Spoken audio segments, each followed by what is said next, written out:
There are trillions of planets in the universe, but even with our most powerful telescopes, we've never found a single trace of life out there.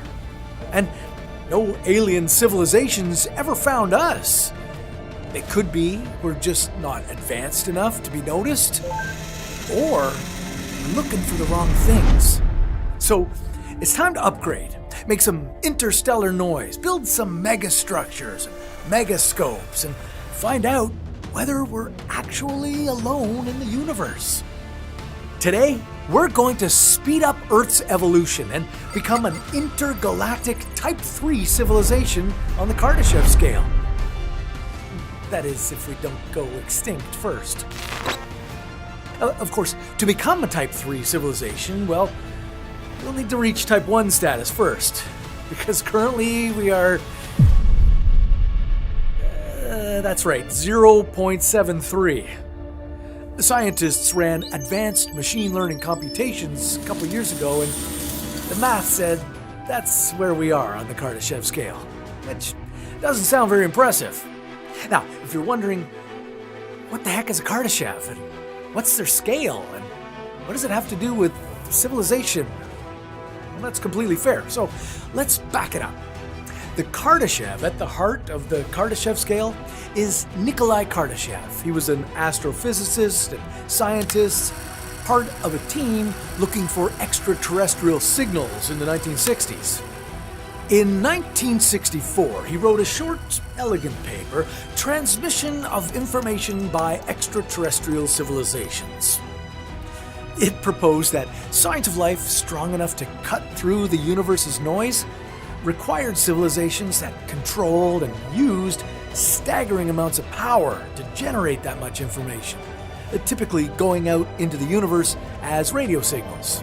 So Kardashev classified them into three straightforward levels of civilization, starting with...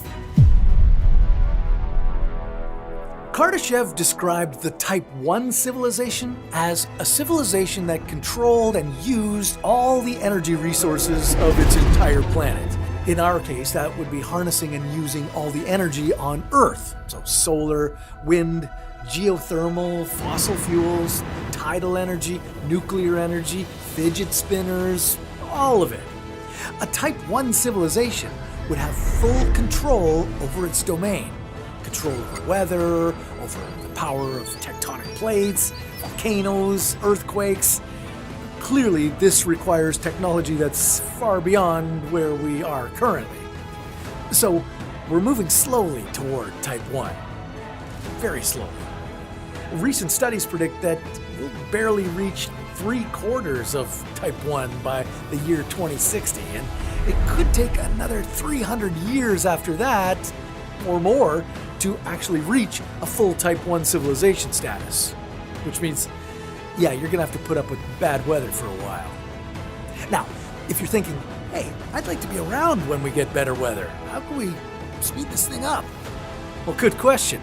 Harnessing and utilizing that much energy is gonna require capturing all the solar power striking Earth and figuring out nuclear fusion, or digging up and burning every bit of fossil fuel that exists, which would have its own catastrophic effect on the weather. Okay, as everyone reaches for their phones to ask their favorite bot how we speed this up, yeah, the one glaring answer is artificial intelligence. And it's already in motion. Scientists at the UK Atomic Energy Authority are already bringing AI supercomputers online to help accelerate nuclear fusion research. DeepMind Learning recently revealed the structure of millions of new inorganic crystals that could be used for all kinds of technology, creating work that researchers estimated was the equivalent of 800 years of knowledge. So, great, maybe AI can help us get there fast. If it does, and we're able to harness all that energy, what would it be like on a Type 1 civilization? Well, we'd have cracked fusion, so we'd have what comparatively feels like infinite energy. We'd have control over our environment and the weather, so it would be temperate. It'd likely be more of a global community rather than a nation-state-centric planet, as we wouldn't be competing for oil in the same way. And ideally, we'd all have a basic universal quality of life, as we'd all have the energy to feed everyone, provide clean water and tech for everyone, and turn deserts into greenhouses. We'd have excellent travel, technology, medicine, materials, and we'd be starting to set up outposts in the solar system. Our AI-assisted civilization would be making some noise. Sounds idyllic and kind of straightforward, right?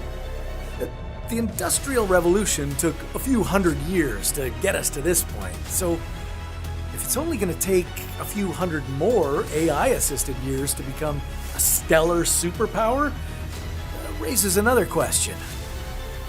Why haven't we found any evidence of any other Type 1 civilizations in the entire universe? Or, in the words of the great physicist Enrico Fermi, who over lunch with his fellow scientists muttered the famous line, "Where is everybody?" In short, the Fermi paradox is the idea that if there are trillions of galaxies, each with billions of stars, there could potentially be billions of civilizations out there. So why haven't we spotted one? And even if our instruments aren't precise enough to spot them, then why haven't we heard from a Kardashev Type 1 civilization? Or a Type 2? Or a Type 3? That's the idea Enrico Fermi threw out to his colleagues over club sandwiches in 1950, and we've been chewing on it ever since. The Drake equation, formulated in 1961, tried to quantify Fermi's paradox by estimating the vast number of stars and planets and comparing them against the fraction of planets where life could have evolved, as well as calculating how long those civilizations survived after reaching high-tech capacity. And the math says we should see another civilization, or millions of them, because there are so many planets out there. Just in our galaxy, estimates range from 1 or 200 billion to 1 trillion planets or more. That said, we've only discovered about 6,000 exoplanets to date. That's it. So there's still lots of room to search, but you'd think we'd have seen one sign by now. One megastructure, one anything. So if there's no sign of any other civilization, maybe there's a reason for it. And that reason is, maybe the reason we haven't spotted any other civilizations out in the cosmos is that they just don't exist. Maybe there's exactly one civilization that's achieved the ability to broadcast. Us, doing what you and I are involved in right now. Maybe that's it. But if that's the case, with the trillions of planets out there, there must be some sort of great filter that stops civilizations from reaching Type 1 sophistication. That's the idea that Robin Hanson floated in the late 1990s, where he laid out a number of hard steps that could potentially prevent intelligent civilizations from arising. It could be that some of these steps are nearly impossible. From the chemistry necessary to create life, to the Goldilocks nature of the planet needed to incubate it, to the leap from single-celled organisms to viable multi-celled life, and, figuring out how to do electronics. These steps took about 4 billion years on our planet, so we know it wasn't a quick, easy process. It could be that we're actually past the Great Filter, that we're one of the first civilizations to go from basic amino acids to functioning, broadcasting, energy-harnessing communities. Or it could be the Great Filter is still ahead of us, that civilizations reach a point where they can broadcast, even create interstellar probes with golden records, but they eventually, inevitably, destroy themselves. I mean, we came awfully close during the Cold War, where one rogue officer or faulty communication could have started the Third World War. We could have unloaded 70,000 nukes on our own planet. That would have kept us from reaching Kardashev Type 1, because, mutually assured destruction. And hey, we still have like 12,000 nuclear weapons kicking around, so we still really have to be careful about it. Fossil-fueled climate change is another long-term threat to our survival. The other option for the Great Filter? Artificial intelligence. We're all thinking about it. With the rise of LLMs and autonomous AI agents, looming artificial general intelligence, there are tremendous possibilities for accelerating humanity toward a Type 1, 2, or 3 civilization. But there's also the possibility that civilizations across the universe create what's called misaligned artificial intelligence, and it wipes out the civilizations that created it. We all tend to invoke Terminators or Judgment Day, and hey, there are autonomous AI drones in combat these days, so it is a working possibility. It's also possible that a rogue bot that doesn't understand the consequences of its actions creates a biological pathogen that kills every creature on the planet. An AI-created super pandemic. Or a bad actor uses AI without safeguards to create a chemical that devastates our ecosystem, or shuts down our power grids, or we become so dependent on AI that we can't do anything without it. We can't raise our kids or raise our crops, and when adversity hits, we've lost our ability to do even the most basic human tasks. The great silence out there might be evidence that most civilizations don't navigate this transition to the supercomputer artificial intelligence era and survive. Is it possible that artificial intelligences always destroy their founding civilizations? Is a universal law, like thermodynamics? Well, it's possible. So maybe we should be thinking, what do we want to do differently? What if we're at a bottleneck where our choices really matter?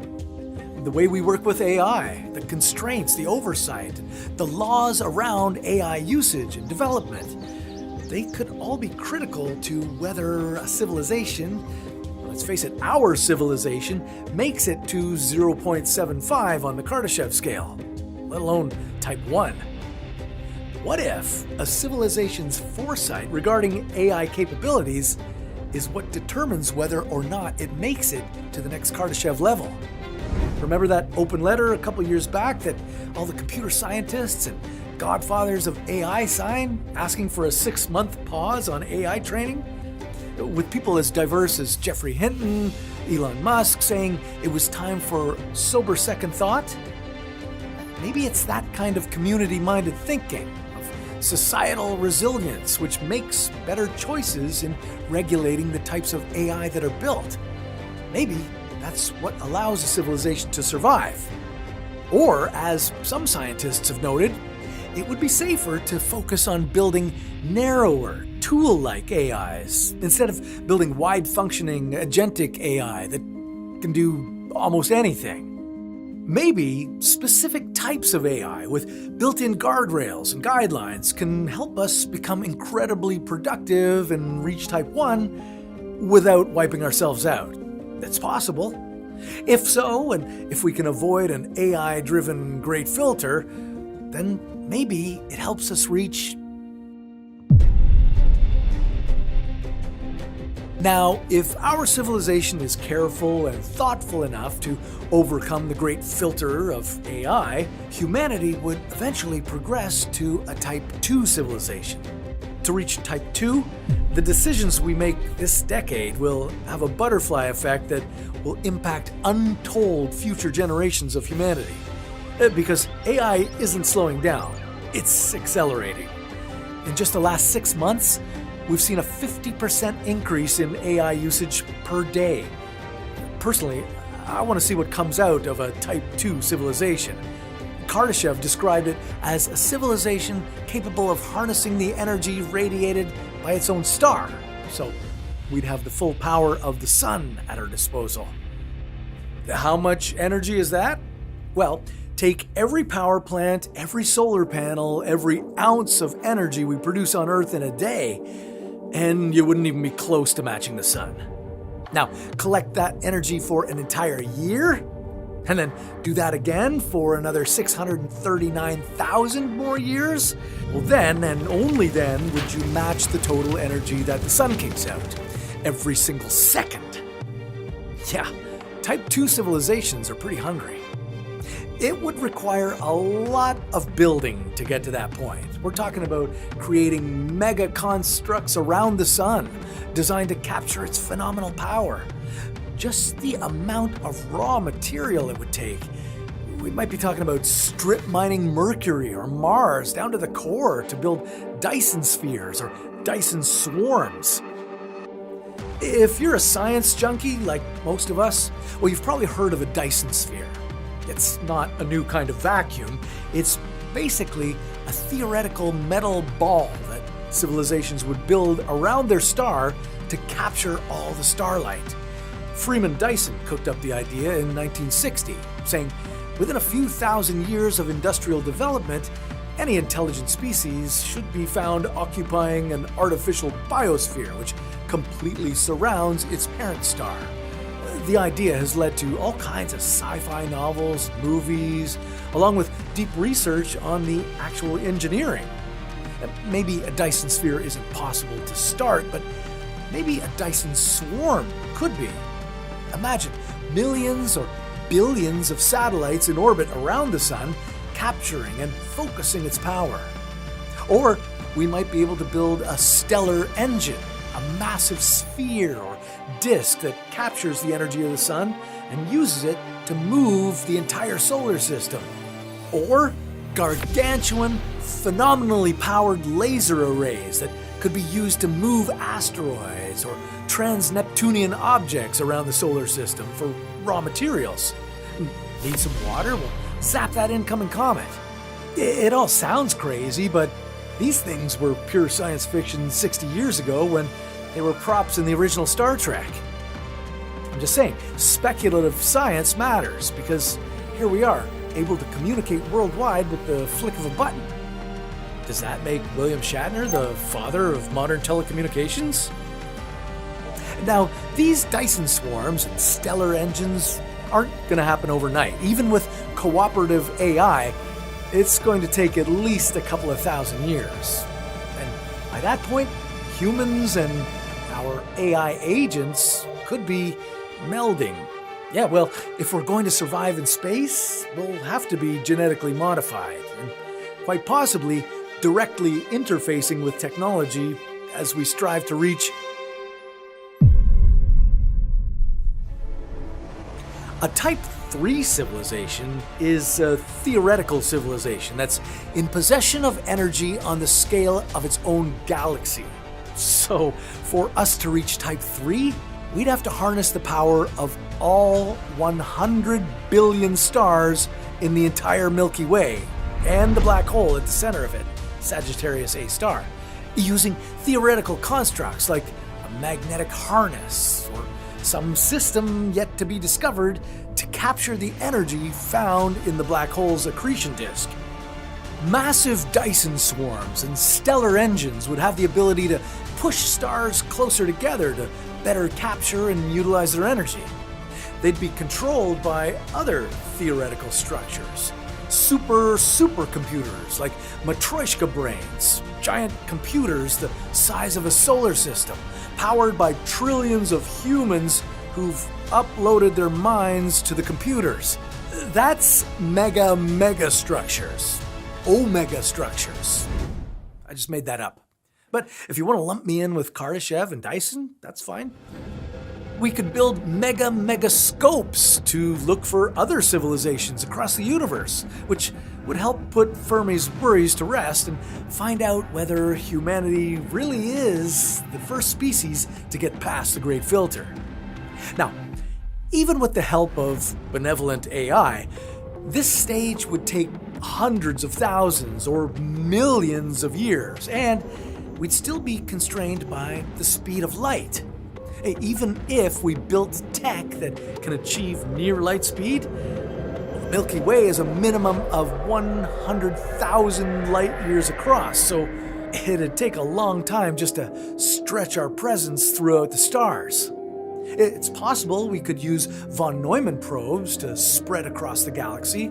Von Neumann probes are small probes designed and built to travel afar, settle down on a distant moon or planet, and set up a self-replicating system. They'd use the raw materials of the new planet to build more probes and send them shooting off toward the next system.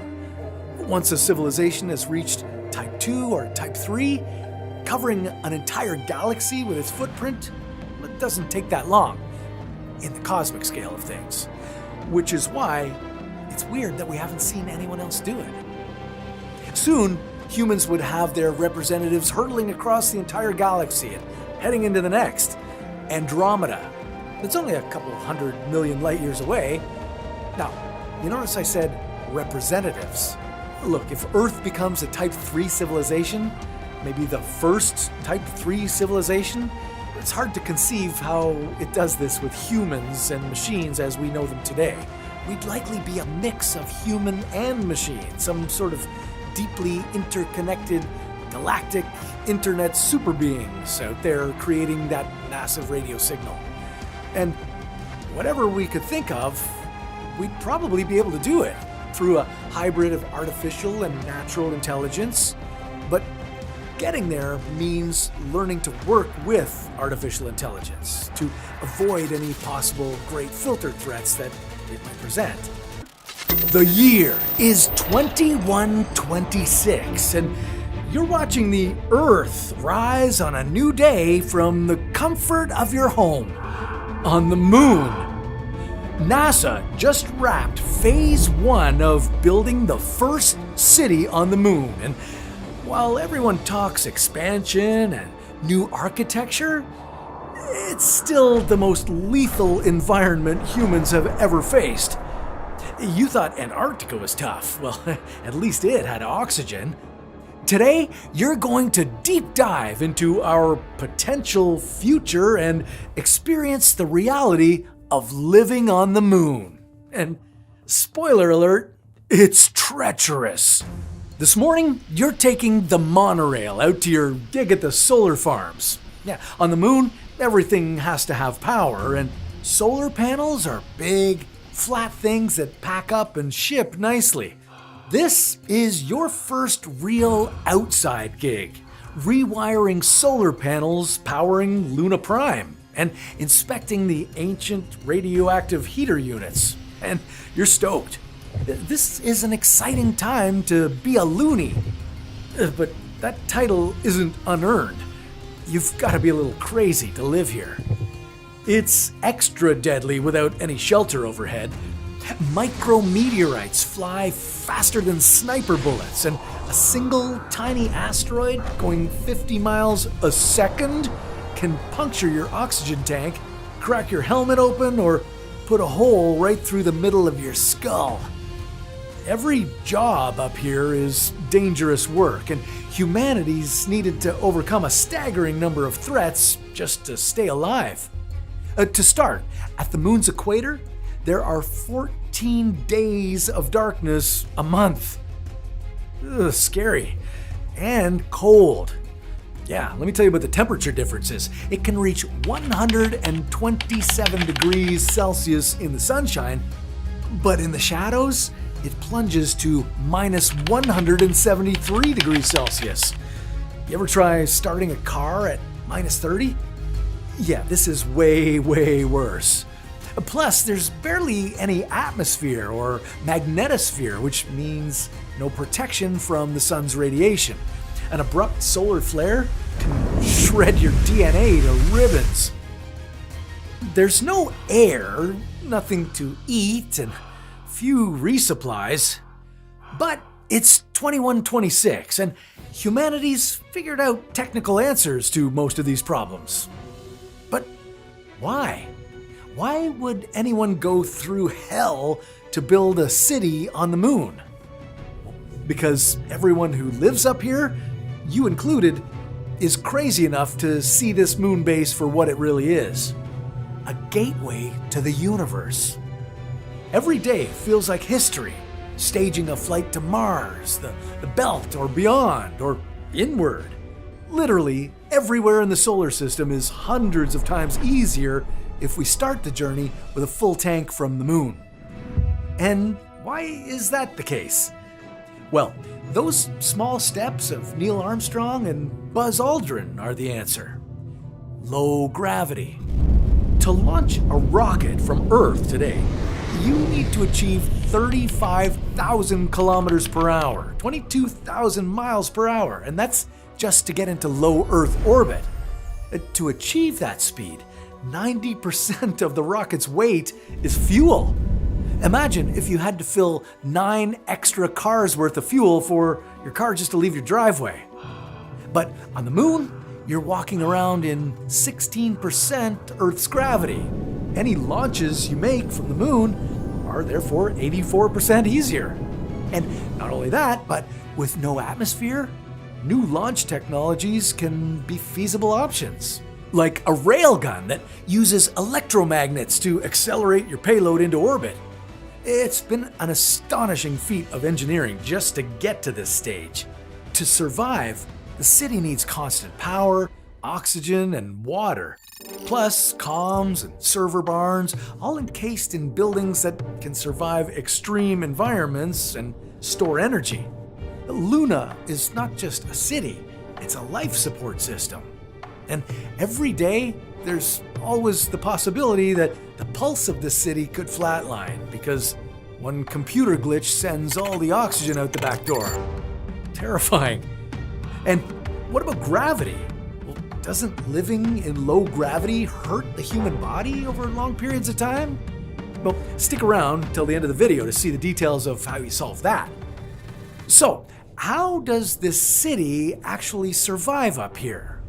Well, it comes down to one thing: materials, resources.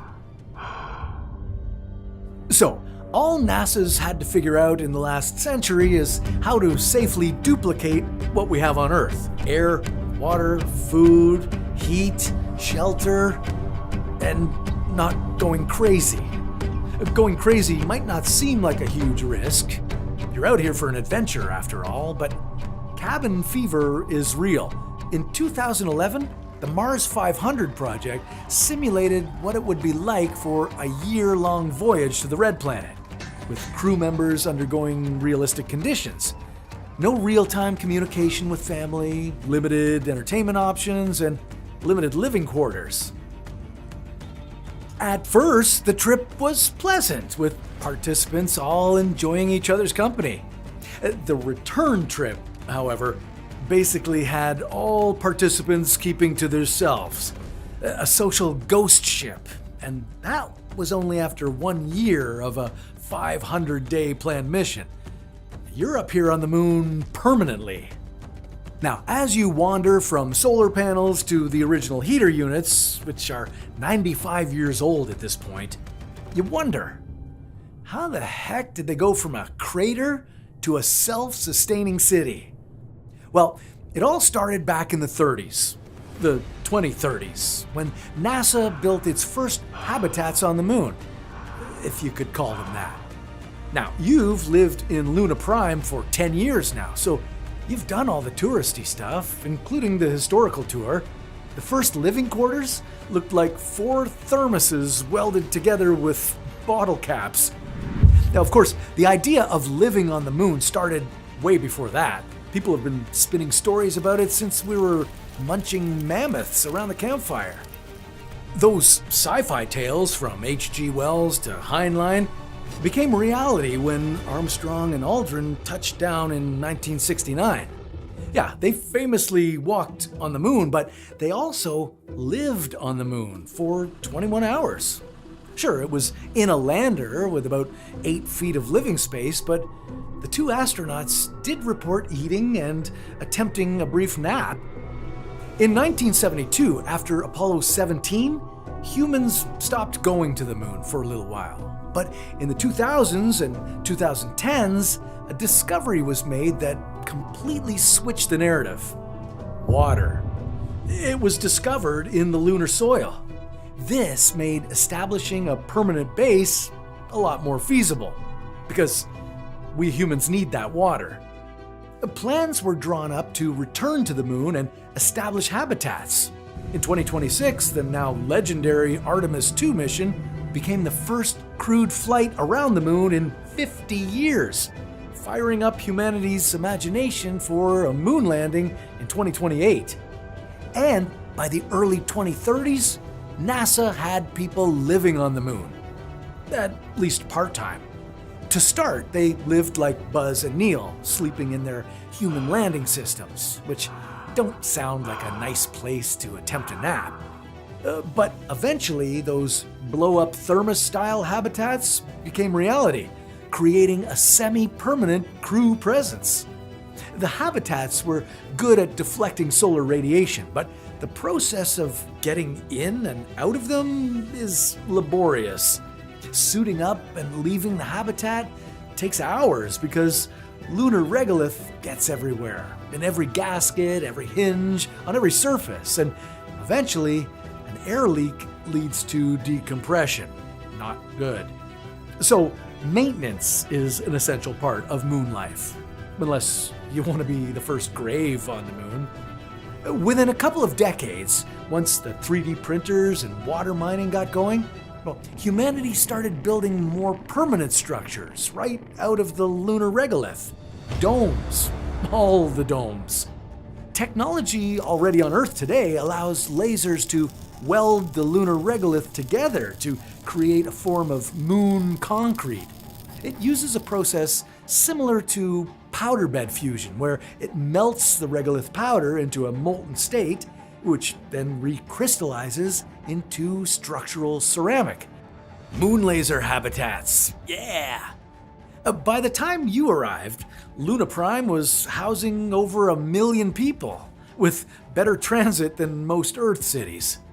Now, if you're wondering, how did they do it all at scale? How did they secure air, water, food, heat, and shelter for 1 million plus people and not get everyone killed? Well, it's a great question, and the only good answer is science.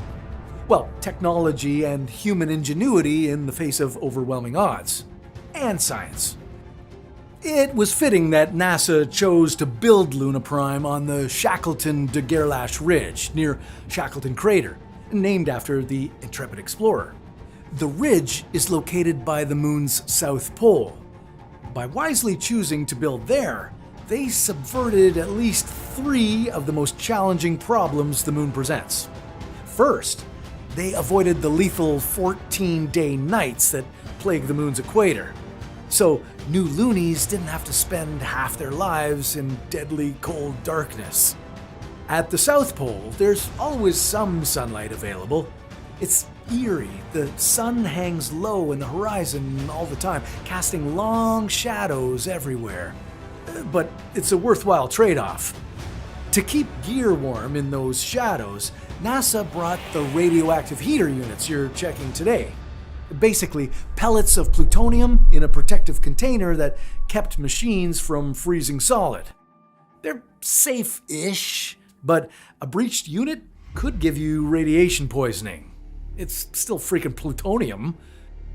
If you got sick on the moon, well, there's just the triage center back at the base, but they're not equipped for anything and everything like on Earth. No, up here, you break an arm or get radiation poisoning, you get the same treatment. Rest and hope for the best. Maybe a little Tylenol. Second, sunlight equals power. Solar power. Not only did NASA's nascent city avoid freezing blackouts, its solar farms, like the ones you work on, had access to solar energy 24/7, feeding into massive battery banks, which, as an aside, are basically a third graphite. Nuclear reactors provided constant backup.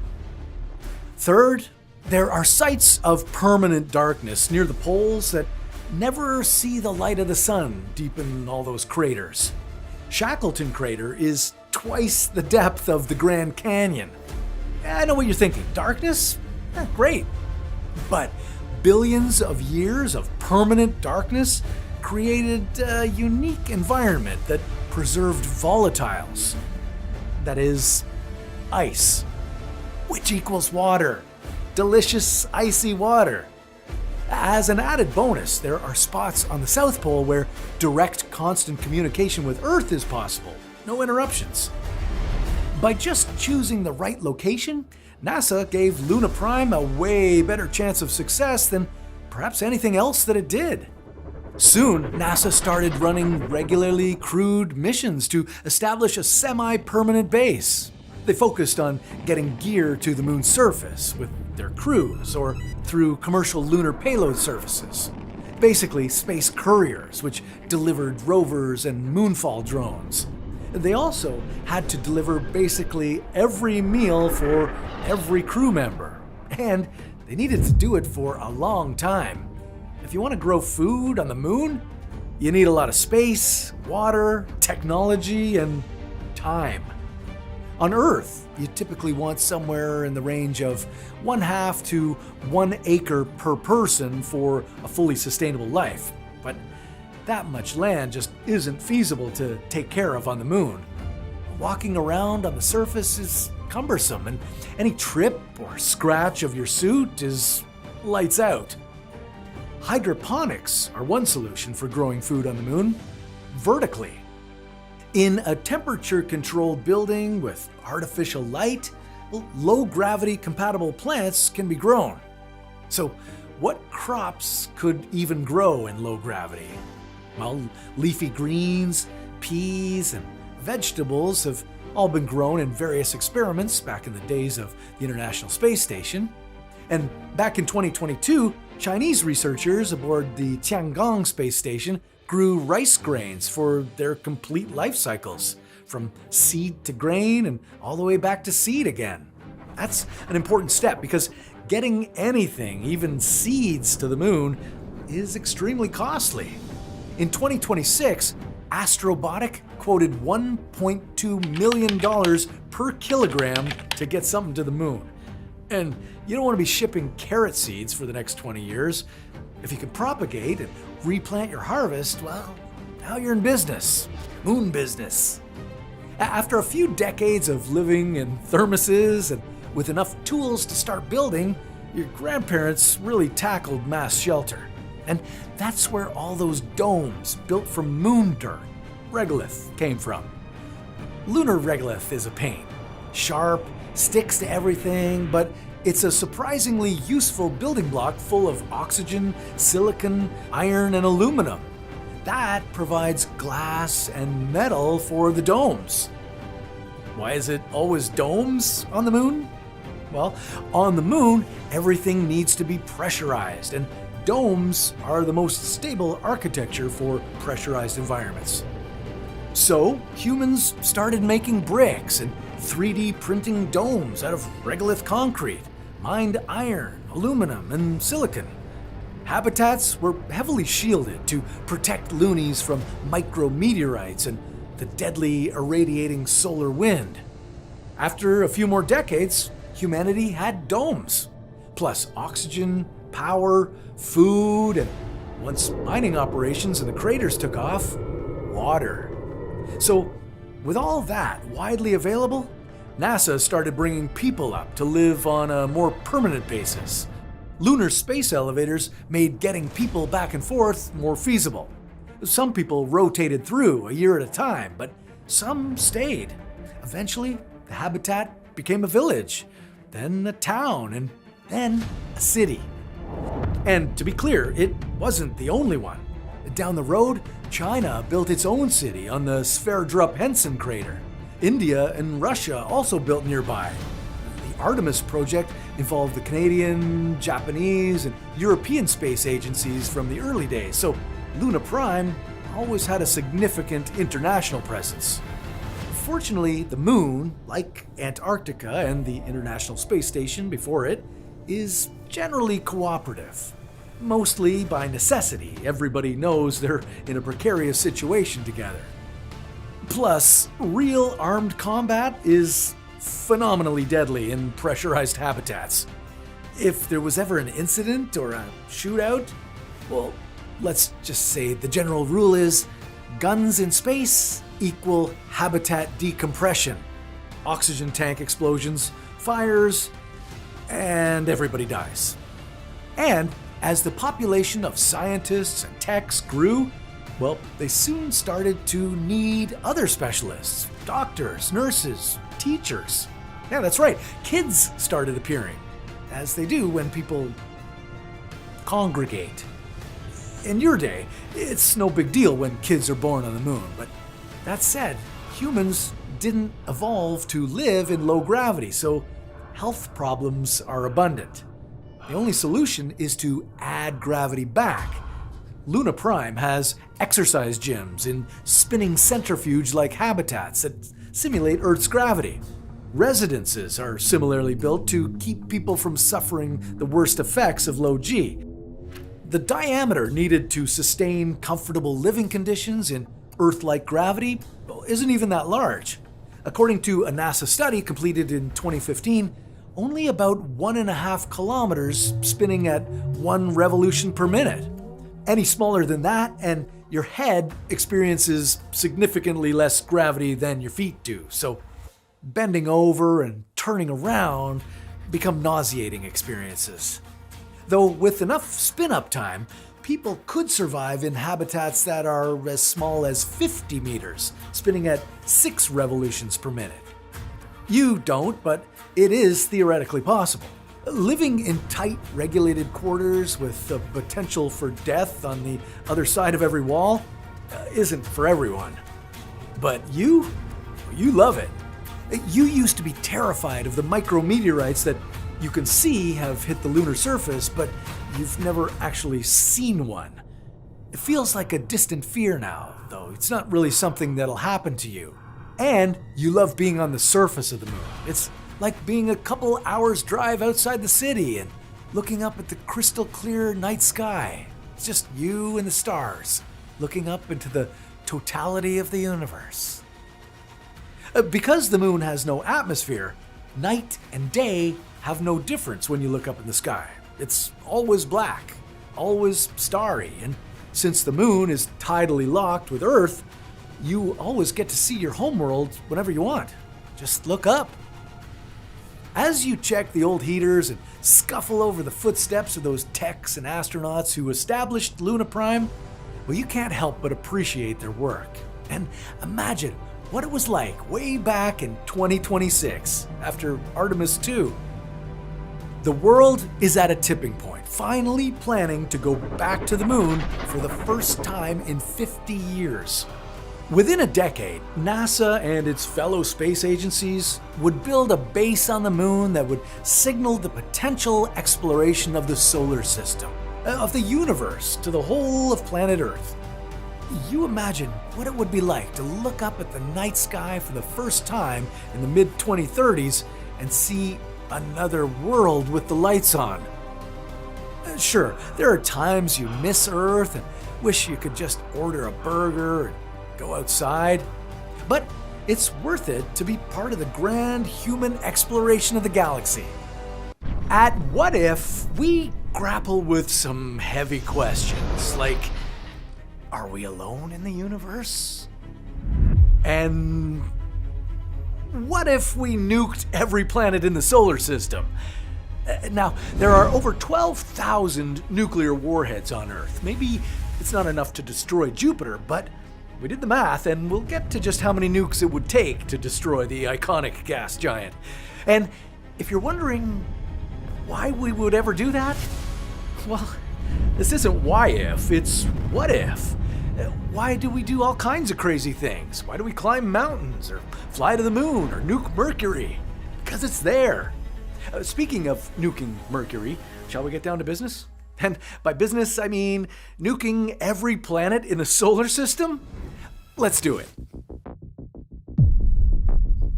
Mercury, the smallest planet in the solar system. It's basically a rock with an iron core and zero atmosphere. So a nuclear detonation on Mercury would behave completely different than one on our planet.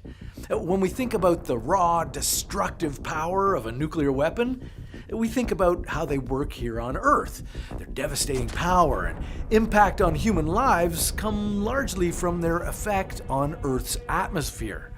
The energy of a nuke going off on Earth superheats the air to tens of millions of degrees and creates a rapidly expanding blast of plasma, followed by a crushing shockwave and thermal radiation.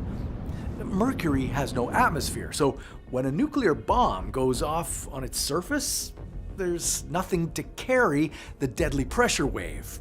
There really is no pressure wave at all. And there's also nothing to suppress the radiation. So you wouldn't see that iconic mushroom cloud. Instead, about 80% of the energy would be released as a silent flash of X-rays and gamma rays, which would strike the rocky exterior and vaporize the top layer of the planet's surface. Mercury is a dense, rigid planet with a huge metal core, which means vibrations travel. Hitting it with a nuke would be like banging a gong.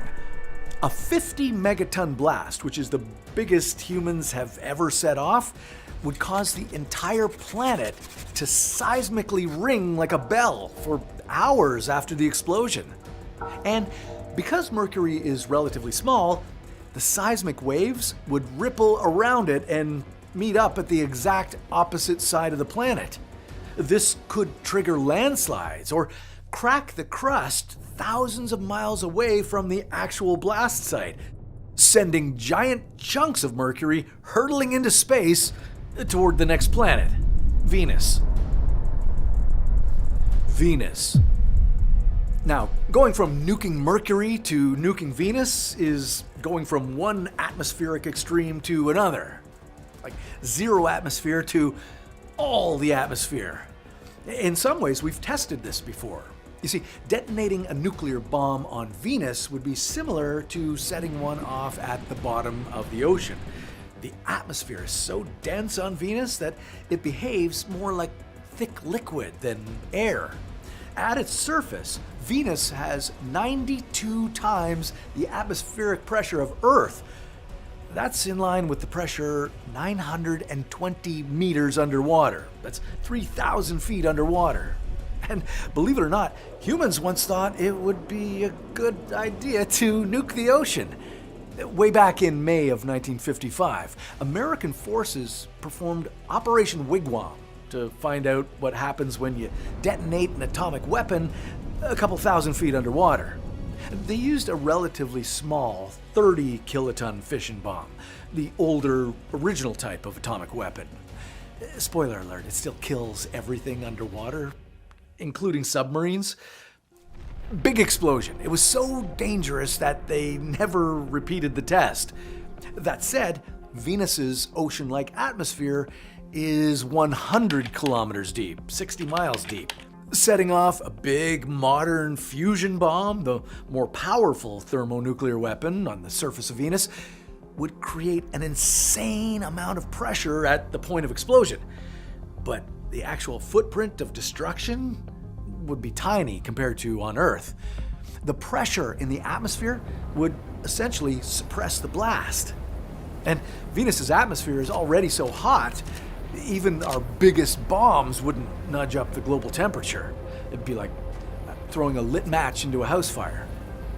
Also, Venus is wrapped in thick clouds that would swallow most of the light from the explosion. So from space, you'd hardly see anything more than a brief flash.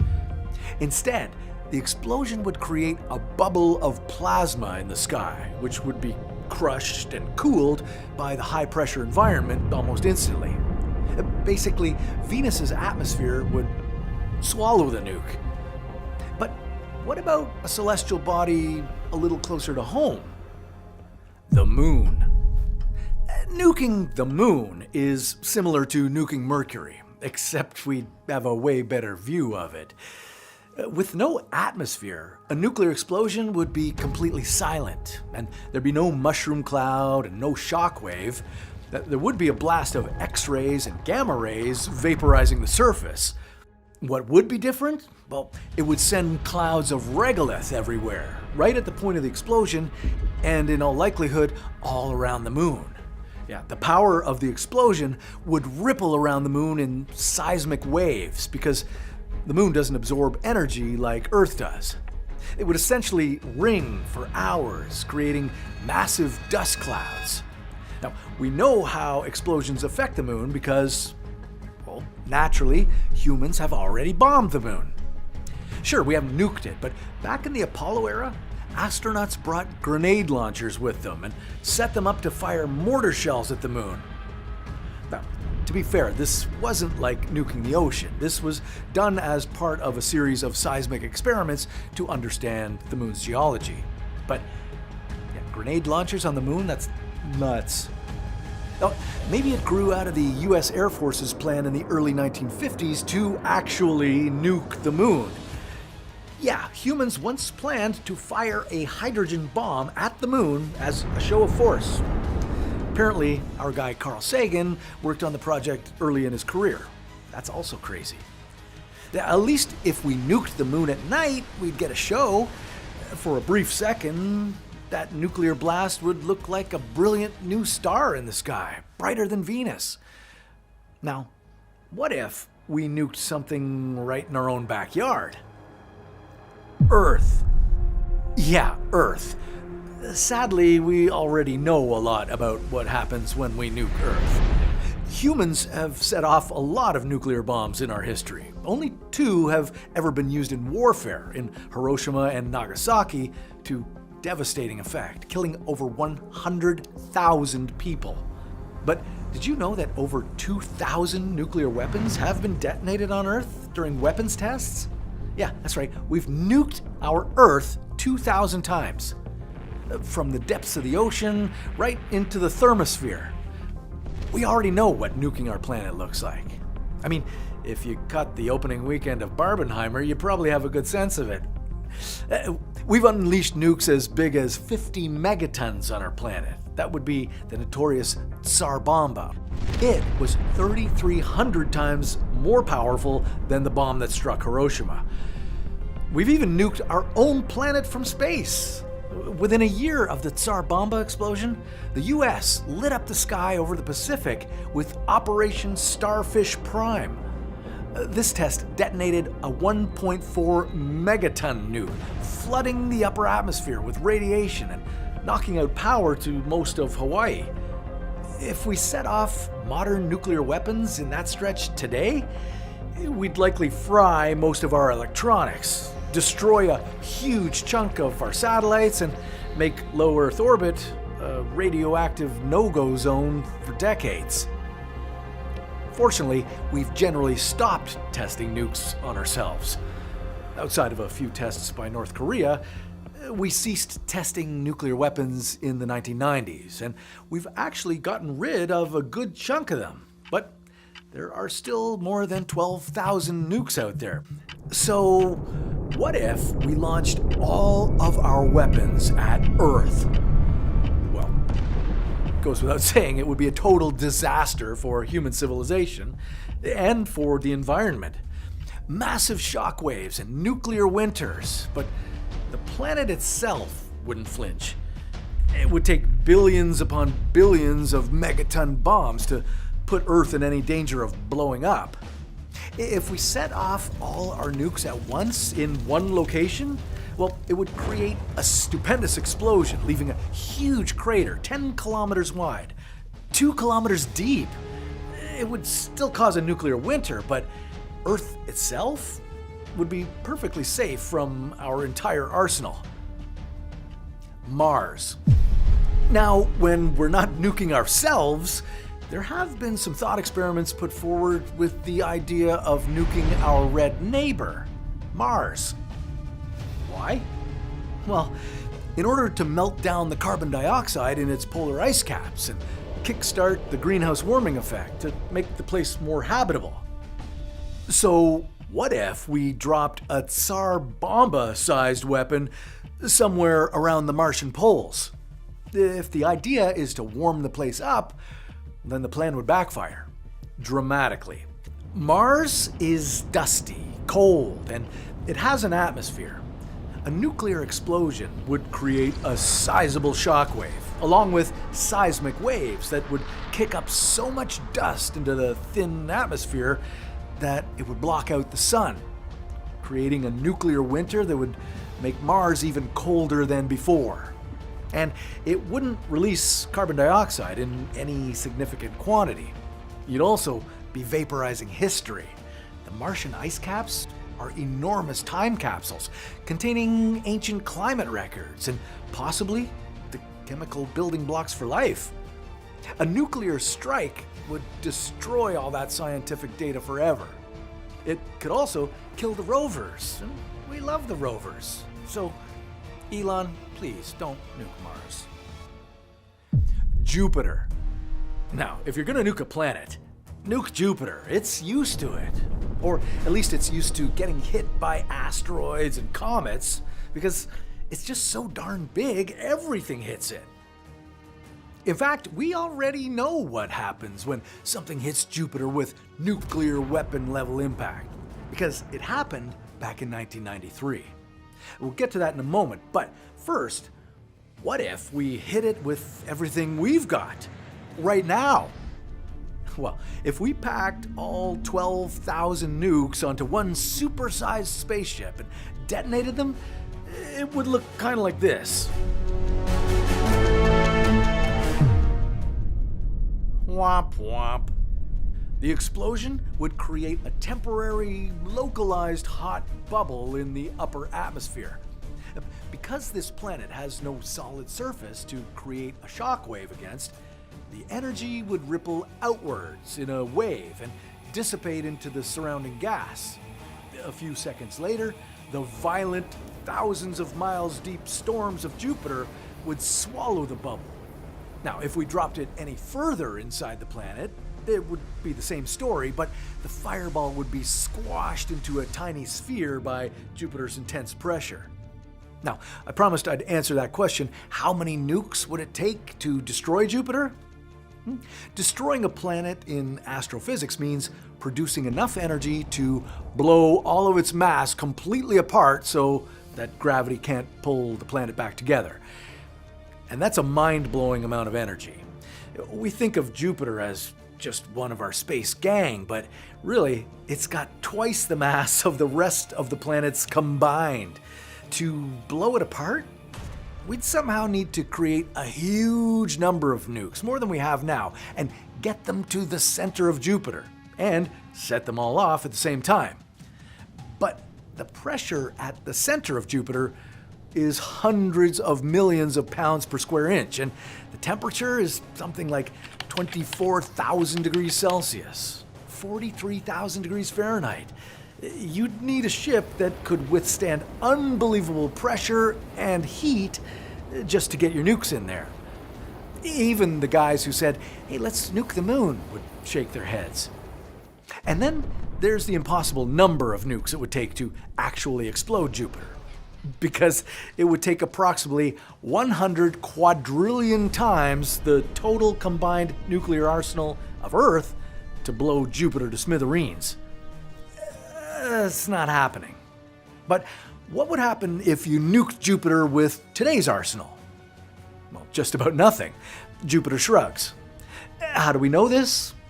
Because in 1993, we watched the comet Shoemaker-Levy plow into Jupiter with the force equivalent of 300 million atomic weapons, sending plumes 2,000 to 3,000 kilometers into the atmosphere. It heated Jupiter's local atmosphere to temperatures of 40,000 degrees Celsius and left massive scars on its surface that lasted for months. But no, Jupiter didn't ignite and turn into a star, and it wasn't destroyed. It basically got a black eye and kept on trucking, because that's how Jupiter rolls. And 300 million nukes is a lot more than our 12,000. What could we nuke that would actually make a dent? Well, stick around till the end of the video to find out. Saturn.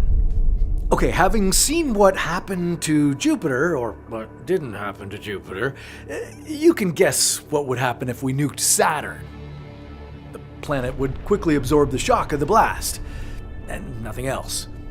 Nuking gas giants is less satisfying than you'd think. So, what if we nuked Saturn's legendary rings? Well, Saturn's rings are a trillion chunks of ice, so nuking them would be like a supersized version of a meteorite strike. Combustion, vaporization of ice, followed by an explosive vapor cloud shockwave that blasts a hole in the rings. And then the magnetic field would take all those particles of nuke and ice and irradiated rock and blast them into space, or suck them down into Saturn. Not long after, the rings would seemingly heal themselves. They're a dynamic system, so within just a few days, the particles would rearrange themselves and close the gap as if nothing happened. Up next, Uranus. So, what's cool about the idea of nuking Uranus? Well, if we set off a thermonuclear weapon deep in the mantle, the shockwave would hit the methane-rich layers so hard, it would snap the molecules apart. The intense pressure would turn that carbon into solid diamonds, essentially creating a localized radioactive diamond storm.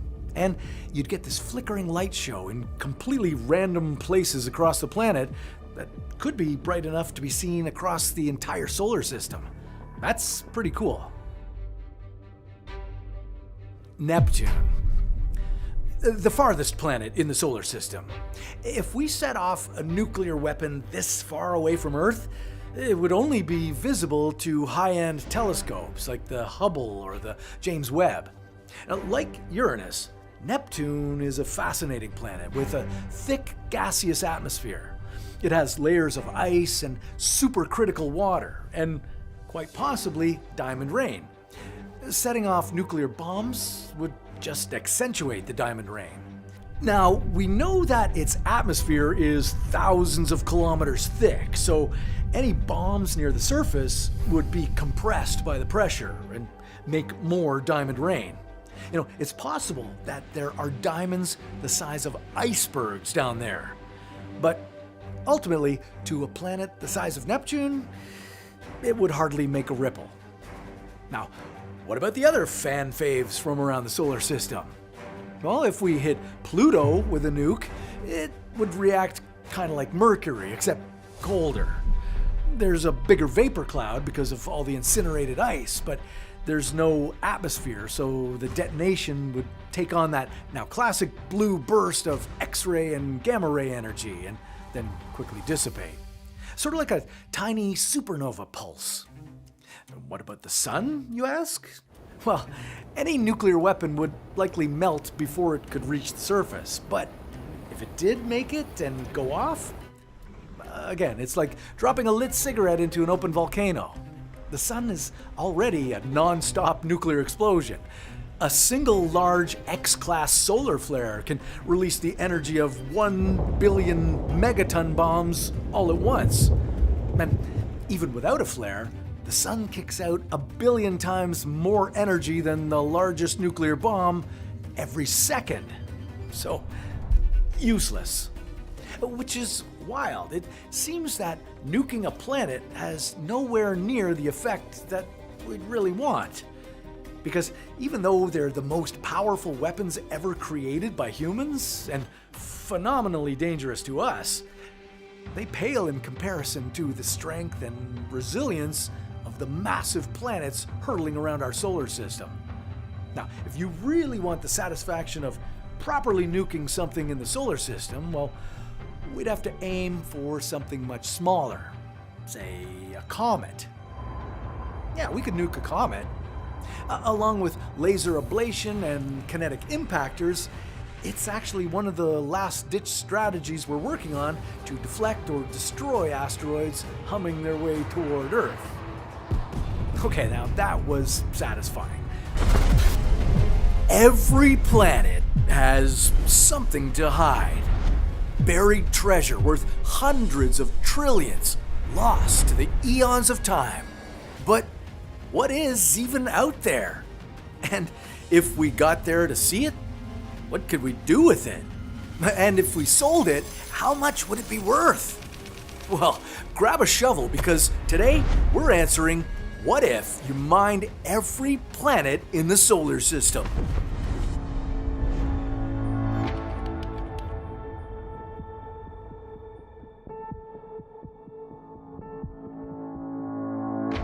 Oh yeah, the first planet you'd want to mine is Mars. If you're looking to build an armada of space miners, well, you hit the jackpot. And you're gonna need an armada. Mining every planet yourself sounds heroic, but not if you plan to finish before the end of the universe. So, first mission, expand your fleet. But, well, that's not the simplest thing to do if you've never space mined anything before. So, why don't we take it back a step?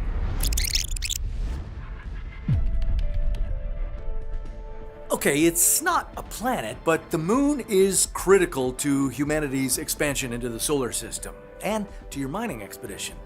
Yeah, you plan on getting filthy, stinking rich, but first, you'd need metals, fuel, water, power, and a base of operations. Now, this may sound like sci-fi, but we just did a video about NASA building an entire moon base in the early 2030s as part of the Artemis missions. And mining is part of the equation. Now, fortunately, mining on the moon would be easy. You could keep your blasting caps packed because the blasting's done. The moon's been pulverized by meteorites for billions of years, so it's covered in dusty regolith, as deep as a house. Regolith is mining goodness. You'd basically hoover it up and dump it into your smelter. And lunar soil is full of critical elements: oxygen, silica, aluminum, and iron, even titanium. That's spaceship building gold and breathing gold. You'd cook it down to metals and glass and start manufacturing your first spaceborne ships. In the poles, water exists deep in craters that have never seen the light of the sun. Not much. The inner planets are really dry, something you need to figure out eventually. But soon, you'd have built a few ships, established space stations in lunar orbit, and be ready to rock your first planet. You'd be on your way to... Now, before we get to Mars... Okay, Mars. We're going to Mars. Look, after Earth, Mars was always going to be the first planet we mined, because it'll be the first planet we make our second home. One of NASA's reasons for the Artemis missions is to pilot the technology to make life possible on Mars. Also, that Elon fellow seems hell-bent on being buried on the red planet, or something like that. But you wouldn't want to settle down on Mars. You'd want to mine the place. Now, fortunately, like the moon, it's covered in dust, red iron oxide dust, or as you call it, red gold. Yeah, it's your first real score in the solar system. Mars would be kind of similar to the moon, mining-wise. Lots of easy surface pickings to dig up, load in the back of a rover, and drop into a smelter. You can literally smell the progress. You shouldn't, though, because toxic vapors and all. So lots of silica, oxygen, iron, and aluminum. All kinds of metal and glass for building. And similar to the moon, there'd be some water. But not much, and that would be an issue when you want to start doing any serious mining. Remember when I said drilling in space is hard? Well, that's because when you drill into rock, you need a lubricant to keep that drill bit cool and flush the cuttings, which is usually water, or muddy water, drill mud. And if you're using water in a drill hole to lubricate it or to pump other liquids, and then you hit a fracture, you could lose millions of liters of water in a single well, in a single day. Happens all the time on Earth. Now, on this planet, we got a lot of water, but on Mars or the moon, you couldn't afford to lose any water on any day. Water isn't just for drinking, it's also critical for hydrogen rocket fuel, which is in real short supply. For now, you'd have to be stingy with fuel. that would be the grand trick of mining our solar system. Within the inner planets, there's so much rock and ore under the surface, just waiting to be mined, but there's no easy water to drill it. All that easily accessible water and ice? Well, it's on the outer planets. But don't worry, you'll visit those soon enough as well. So, on Mars, you'd go back to the old ways of mining. Smash your way in. Cable tools. Before modern drilling methods for thousands of years, miners used a simple method of cables and drill bits, sort of like an evolved pickaxe. You hit the rock, smash it, clear the cuttings. Now, that wouldn't work as well as it does on Earth because, well, the gravity is a third of Earth's. But if you didn't have much water and you couldn't drill, hammer, baby. So you'd start mining, set up a base on Mars, and then look further afield. Now, the only other inner planets are Mercury and Venus, and yeah, they're challenging. So you have the building blocks for some ship exoskeletons, but how do you power them? Well, you're going to... Okay, Mercury would be a dangerous place to work, but there'd be real mining opportunity here. Mostly because no one else would want to try it. It's way too close to this thing. Mercury is a cooked rock up to 430 degrees Celsius. That's 800 degrees Fahrenheit. That's during the day, and then it goes to minus 180 degrees Celsius, minus 290 Fahrenheit at night. Now, getting mining staff to sign up for this gig is going to be challenging. It's not just the heat and the extreme cold that make drilling impossible. There are also magnetic tornadoes that send solar wind plasma streaking across the surface of the planet. But you need to upgrade your fleet's nuclear power and batteries, and the critical mineral for that, graphite, is all over Mercury. Also, forsterite, which is loaded with magnesium. Now, you're an opportunist, and where some miners would see barbecued employees, you see a chance to build a solar-powered laser cutter, carving chunks out of Mercury's surface in the temperate Terminator zone. You'd also see solar shields and robot-powered solar smelters capable of turning Mercury's ore into pure aluminum, oxygen, and sweet, sweet magnesium, before firing it back toward your orbiting lunar and Martian bases. Now, you want to scale up. Well, you need a ton of metal, specifically 4.9 sextillion tons of it. So, where do you head to next? Well, it's time to set up your operation in the clouds of... Okay, Venus would be a nightmare to mine. Imagine doing deep-sea mining a kilometer underwater, but it's 467 degrees Celsius. That's 872 degrees Fahrenheit. And not to mention the water is sulfuric acid. But mining Venus would be too tempting not to try. But on its surface, it's potentially 20% iron oxide. And if you went deeper, the core is potentially 80% metallic iron. Could you theoretically create a Dyson sphere if you could convert all the iron on Venus into usable material? Well, the answer is yes, and we'll get to that at the end of the video. There are also concentrations of thorium and uranium. Essentially, this is like Earth with no people, so you'd be free to pillage it. First, you'd build zeppelins and launch probes down to the surface in an attempt to set up mining bases. But they wouldn't last much longer than the first Russian probes did back in the 1970s. They'd melt. Operating in the Venusian environment would be a disaster. Now, similar to Earth, there's so much good material just under the surface. But unlike Earth, it's an absolutely Goliath undertaking to even get to the surface, let alone mine there. Now, after you've lost a couple dozen robots and drones to the crushing, lead-melting acid bath, you decide to defer future operations, aka forget it.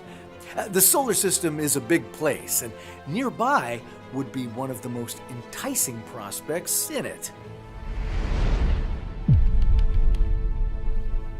Again, yes, this is not a planet, but you can't talk about mining in space without talking about mining asteroids.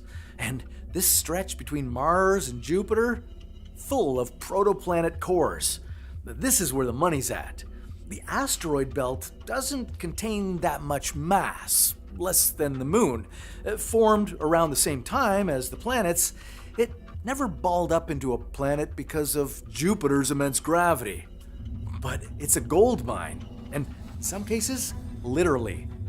You'd have your eye on the asteroid Psyche, just 280 kilometers across. Researchers estimate it's between 30 to 60% metal, mostly nickel and iron. A lead NASA scientist estimated that much iron could be worth $10 quintillion.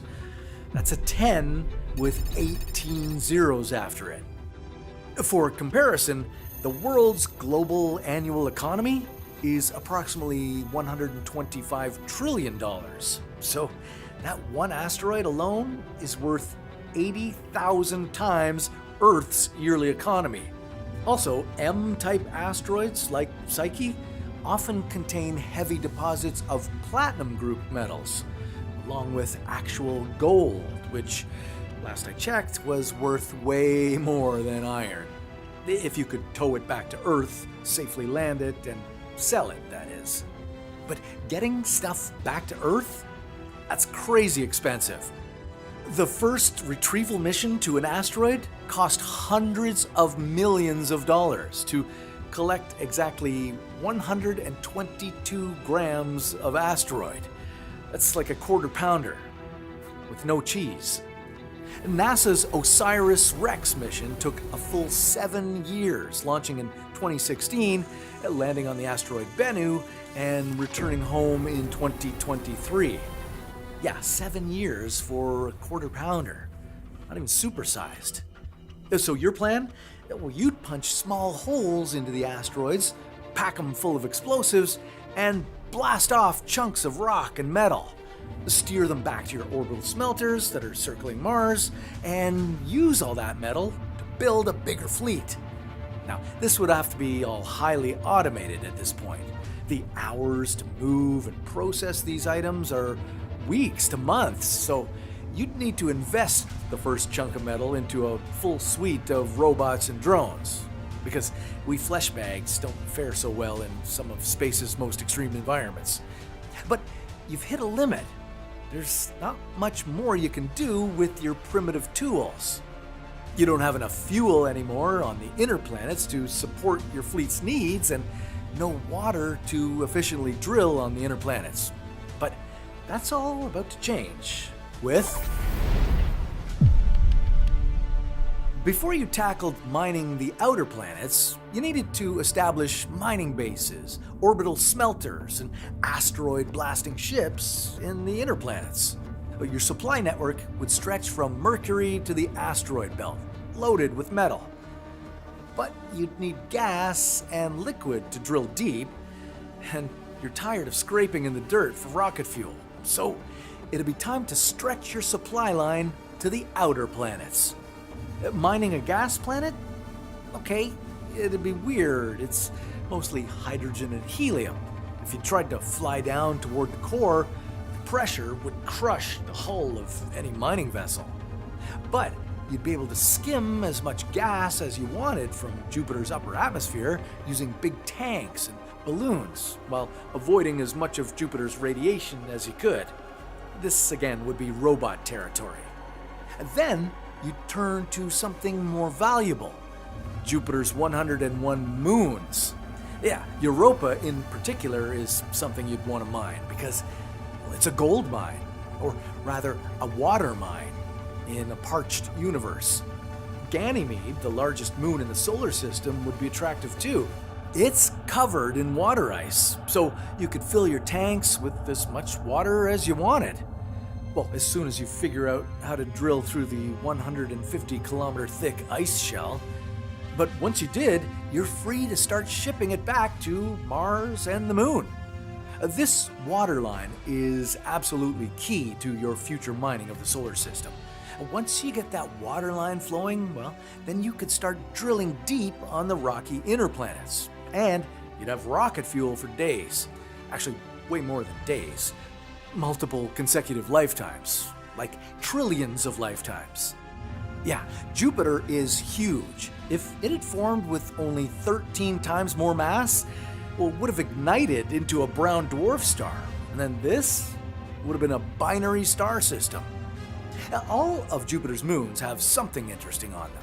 So set your von Neumann probes on a course to colonize Jupiter's halo, and it's time to move deeper. To Saturn presents prospects similar to Jupiter, a gassy planet, frozen moons, and you need more propellant to move your ships. It'd be easier to keep your human crew alive here because, well, it wouldn't be flooded with Jupiter's lethal radiation. So you'd expand your human operations around Saturn, harvesting its gases. The rings are especially interesting because they're mostly made up of ice. So just open up your ship's hull and gobble it up, ready for your pina coladas. Saturn's moons are loaded with rocket propellant and life support materials. Enceladus, for example, sprays water directly out of surface geysers. It's a space water tap. And Titan is covered in volatiles, seas of methane and ethane. A space gas station. Mining here would be less about blasting and more about siphoning up all the available fuel and liquid and shipping it back to the inner planets. Drop a hose from space and drink that methane milkshake up. I drink your milkshake. On the return trip, they'd bring more metal aboard more ships. And now you've got a system going where no ship is ever empty. You're building ships, tapping new wells faster now than you used to, and your rate of expansion is picking up speed too. Building ships, robots are great outcomes for finding metal, but life is harder to support. You're a little bit far now from the green pastures of Earth. To solve that problem, well, you need to visit... Okay, by this point, you'd have established a mining outfit in the inner planets that could produce all the metals and materials needed to build almost any structure. And you'd be refining untold gases and volatiles from the gas giants. Uranus and Neptune, far from your core operation, frankly would be a pain in the butt to mine. There's no solid surface. They're brutally cold, and there's so much ice to deal with, which shreds a spaceship in a way pure gas giants can't. But those moons, like Umbriel and Triton, are full of water, frozen carbon dioxide, and nitrogen. Carbon dioxide and nitrogen are pretty interesting because they're great for growing plants and people. So you'd set up a small operation to harvest fuel for any explorers focused on leaving the star system, and you'd set up around Neptune to do some speculative deep diving work that could result in the ultimate payoff. Yeah, set up some O'Neill cylinders, gigantic megastructures made to mimic Earth.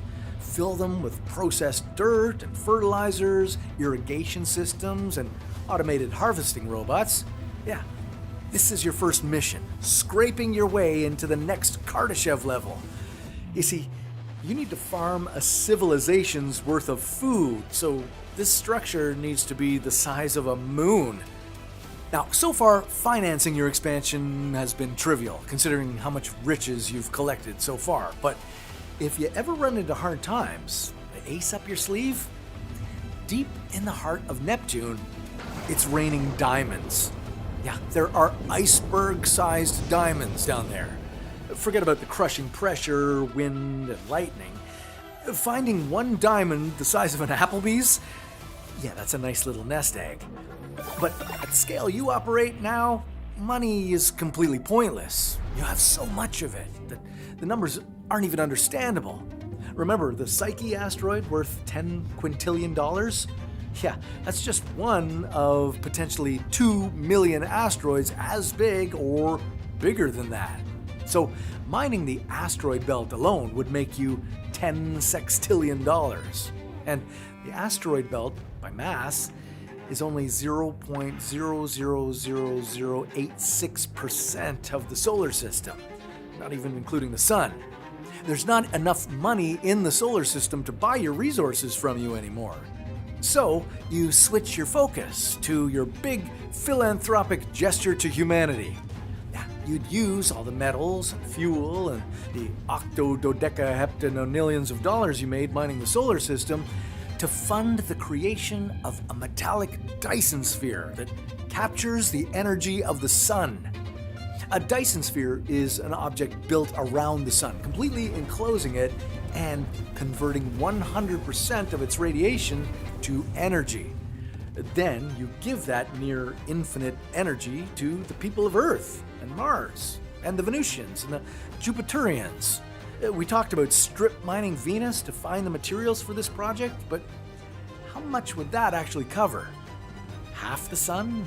Quarter? No. If you mined Venus for all it's worth and converted it to sheet metal, well, you could completely encase the sun with a wall 30 meters thick. You'd leave the next generation of explorers the juice to explore and mine all the spots you skipped. Asteroids like Ceres and Vesta, moons like Callisto and Triton. They'd be able to expand humanity's operations beyond the solar system. Head out to Pluto or Orcus and into the Kuiper Belt. We know Planet Nine's out there somewhere, and you'd empower them to find it. Yeah, you didn't just want to topple Musk and Bezos for the Forbes list. You wanted to outpace Buffett and Mackenzie Scott in giving back. You'd become the most generous person ever. So you'd magnanimously gift humanity with Kardashev Type 2 civilization power. I mean, you'd also magnanimously carve your face into one of the moons to go with it, but wouldn't we all? If humanity was forced to leave Earth and settle on another planet, where would we go? Well, Mars seems promising and it's close to Earth, but if you actually needed to survive there, well, good luck. Mars will freeze you, suffocate you, nuke your DNA with cosmic radiation, and crush your settler dreams under a dusty red sky. It's not a second Earth. It's a slow-motion death trap. Surely there's got to be another place out there for us to survive. Well, today we'll look at 6 of the most promising exoplanets to see which one could become Earth 2.0. We'll start with the closest planet to Earth, Proxima Centauri b. This exoplanet is only 4.24 light-years away, and its orbit is in its star's habitable zone. In the case of a huge disaster event like our sun exploding and wiping out the entire solar system, this planet would make for a great quick getaway, right? Well, not so fast. 4 light-years is still an incredible distance. If you owned a spaceship that could travel at the speed of light, it'd still take you over 4 years to get to Proxima b. And face it, you don't have that kind of technology, do you? The fastest object humanity has ever built is NASA's Parker Solar Probe, and it travels at about 700,000 kilometers per hour. That's 430,000 miles per hour. You can't travel in this probe because it's not meant for transporting humans, but if you could, it would take you 6,500 years to reach your destination. Yeah, not ideal. Space is really, really vast, and hopping from one planet to another takes a long time. So let's just say that huge advancements in the fields of cryogenics and engineering were finally able to deliver you and your crew to Proxima Centauri b. Okay, now you're about to start a whole new civilization. The first thing you'd notice after you touch down is how dim and red your new sun is. The star you're looking at? Well, it's called Proxima Centauri. It's a red dwarf star that's 7 times smaller and hundreds of times dimmer than the sun. Proxima Centauri b is tidally locked to its star, Proxima Centauri, which means that one side is always facing Proxima Centauri and the other side is in constant darkness. Dayside temperatures here are hot, anywhere from 40 degrees Celsius to 100 degrees Celsius. That's up to 212 Fahrenheit. And the night side? Well, this side is too cold, with lows close to minus 150 degrees Celsius. But smart you did your research and you landed in the planet's terminator zone. That's the area between constant day and never-ending night. And it's balmy. Your thermometer reads at 15 degrees Celsius. That's 60 Fahrenheit. Great start. Now, as you begin to explore the planet, the ground is crunching beneath your feet. The wind is blowing dust in the air. But you're not worried. You've got a pressurized suit to keep you alive. Unfortunately, the atmosphere here is unbreathable. There's way too much carbon dioxide and almost no oxygen. Take your helmet off and it's game over. Now, you have to plan for a shelter. You see, the thing about red dwarf stars, like the one you're facing, Proxima Centauri, is that they're violent and can send massive bursts of X-rays and ultraviolet radiation your way at any time. Setting up a solar storm shelter will be your first order of business. After 1 week, your crew has set up a basic habitat and shoveled a ton of soil. You've covered up the habitat with some of this soil to provide extra insulation. This is where you'll sleep, eat, and survive for the next few weeks. For power, you've set up wind turbines, making good use of Proxima b's breeze. If you hear a flare alarm, run to the radiation bunker you dug out in the ground. Here, you'll be safe until the star calms down. Alright, by the end of the first month, you'll have built a second hub and you'll have a little greenhouse going. You'll be able to grow potatoes, algae, maybe even kale. It's not exactly gourmet, but it's enough to sustain you at first. Now, the first couple of months here would be a lot of engineering and strict rationing, but soon you'd be able to venture a little further and really start exploring the planet. And you'd get to be the one to name the first features.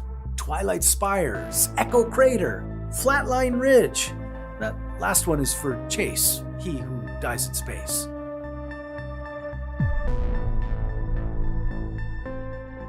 By the end of year one, you'd finally be settled on this planet. You'd have everything you need to live here comfortably, more or less.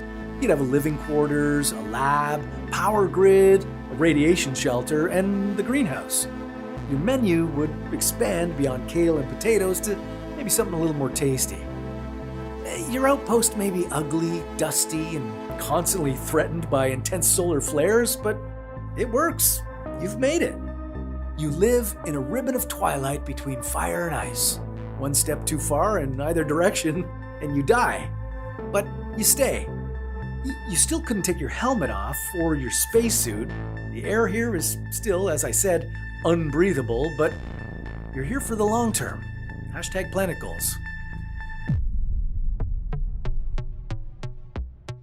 Okay, now, after 10,000 years, your settlement has really made it. It's grown and evolved, and there are people everywhere. The people living here have spent centuries making use of oxygen generators that converted carbon dioxide into oxygen and have made the atmosphere breathable, at least for short periods of time. They still have to worry about humongous solar flares, but with bunkers all around the habitat, they've got it under control. Unfortunately, your generation of settlers has also been severely irradiated by the star. As much as you tried to avoid it, the radiation still affects the population. That's why you mostly stay in the habitat rather than go out and explore the planet further. Eventually, humans would outgrow the habitat and outgrow the Terminator zone. They'd have to adjust to living in extreme cold or unbearable heat. And it's not the kind of life they pictured when they signed up to come here. Now, while Proxima b is largely a success, let's explore other worlds too, like TRAPPIST-1e. This exoplanet is 40 light years away from our galactic residence, and it's only slightly smaller than Earth. TRAPPIST-1e orbits an ultra-cool red dwarf star called TRAPPIST-1, and it has 6 other Earth-sized neighbors, though only 3 are in the star's habitable zone. Luckily, TRAPPIST-1e is in the Goldilocks zone. That means it could have liquid water on its surface. And now, you're about to step onto this alien surface and make it your new home. Okay, you've finally touched down on TRAPPIST-1e, the most Earth-like of all the planets in the neighborhood. This alien rock will give you hope. As you step onto its soil, you'll see all 6 other TRAPPIST planets the way you see the moon from Earth. You'll also notice the dim sun hanging low in the sky. Not the dim sum, the dim sun. That's TRAPPIST-1. This star is barely 9% the mass of our sun, and it glows hundreds of times fainter. On TRAPPIST-1e, you'll live in an eternal sunset. As you walk, the slightly weaker gravity would make your movements feel oddly graceful. Gravity here is about 90% of Earth's gravity. Now, just like on Proxima Centauri b, the best place to land here is the Terminator zone. That's right, TRAPPIST-1e is also tidally locked to its star, and you don't want to boil on its hot day side or freeze on its frigid night side. The temperature in the Terminator zone might be brisk, but not unbearable. Just a few degrees above 0 degrees Celsius, 32 Fahrenheit. You take a deep breath inside your pressurized suit and you get ready to do some work. Your first priority is to establish life support and safety. The atmosphere on TRAPPIST-1e could be breathable, but you still keep your helmet on. You'd need to test the air for toxins and harmful microbes first.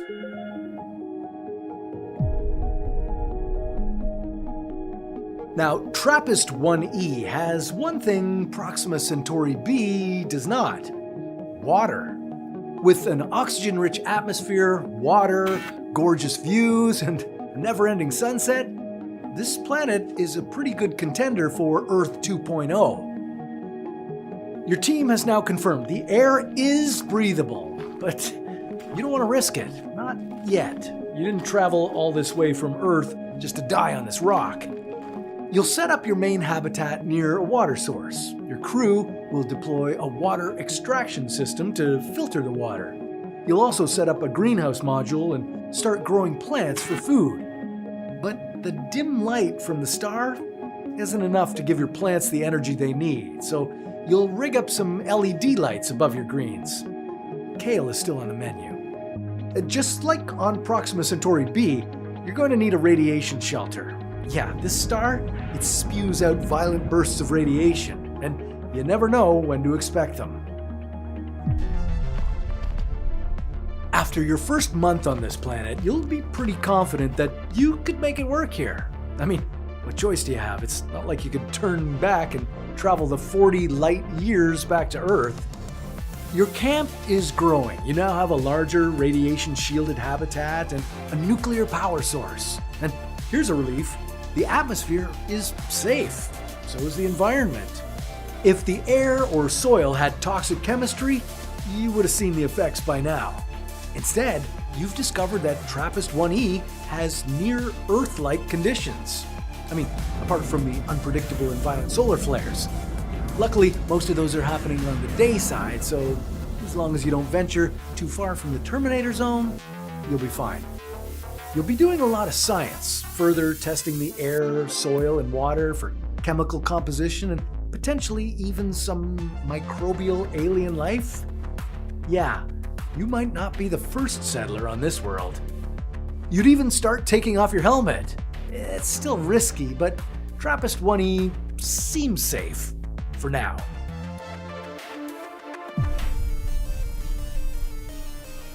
A century has gone by, and now the human population has grown to several hundred people. Your settlement is now self-sufficient. Over the decades, more ships arrived from Earth. The new arrivals brought fresh supplies, more settlers, and updated equipment. With these advancements, TRAPPIST-1e now has multiple settlements spread across the planet.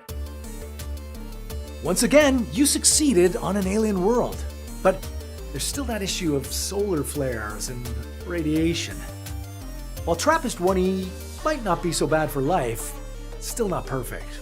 And there are so many other alien worlds out there. Don't settle on this one just yet. This world ahead? That's K2-18b.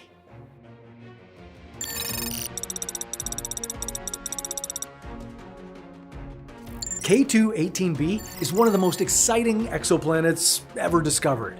It lies just 120 light years away and orbits within the habitable zone of a red dwarf star. This world is about 2.5 times the size of Earth and has about 8.5 times as much mass. The hope is it's a super Earth covered in oceans. The worst case scenario? It's a mini Neptune. It likely has a thick, hydrogen-rich atmosphere. Good for trapping heat, terrible for breathing. But here's the exciting part. Scientists have detected methane, carbon dioxide, and even dimethyl sulfide, a chemical that's produced by marine life here on Earth. That could be a major clue that we're not alone. If you were to settle on K2-18b, you wouldn't land on solid ground because, well, there might not be any. And if there is, the volcanoes and quakes might make it too unstable anyway. So what do? Well, you build a floating habitat. And no, I'm not talking about a habitat on the water. I'm talking about one hovering just above the cloud tops. An alien cloud city. You'd need shielding from intense radiation, sturdy structures to resist weather, and a way to extract water and nutrients from the atmosphere or the ocean. It'd be dangerous and you might fail, but at least you'd try something new and exciting. All right, let's look at another potentially habitable world, Kepler-186f.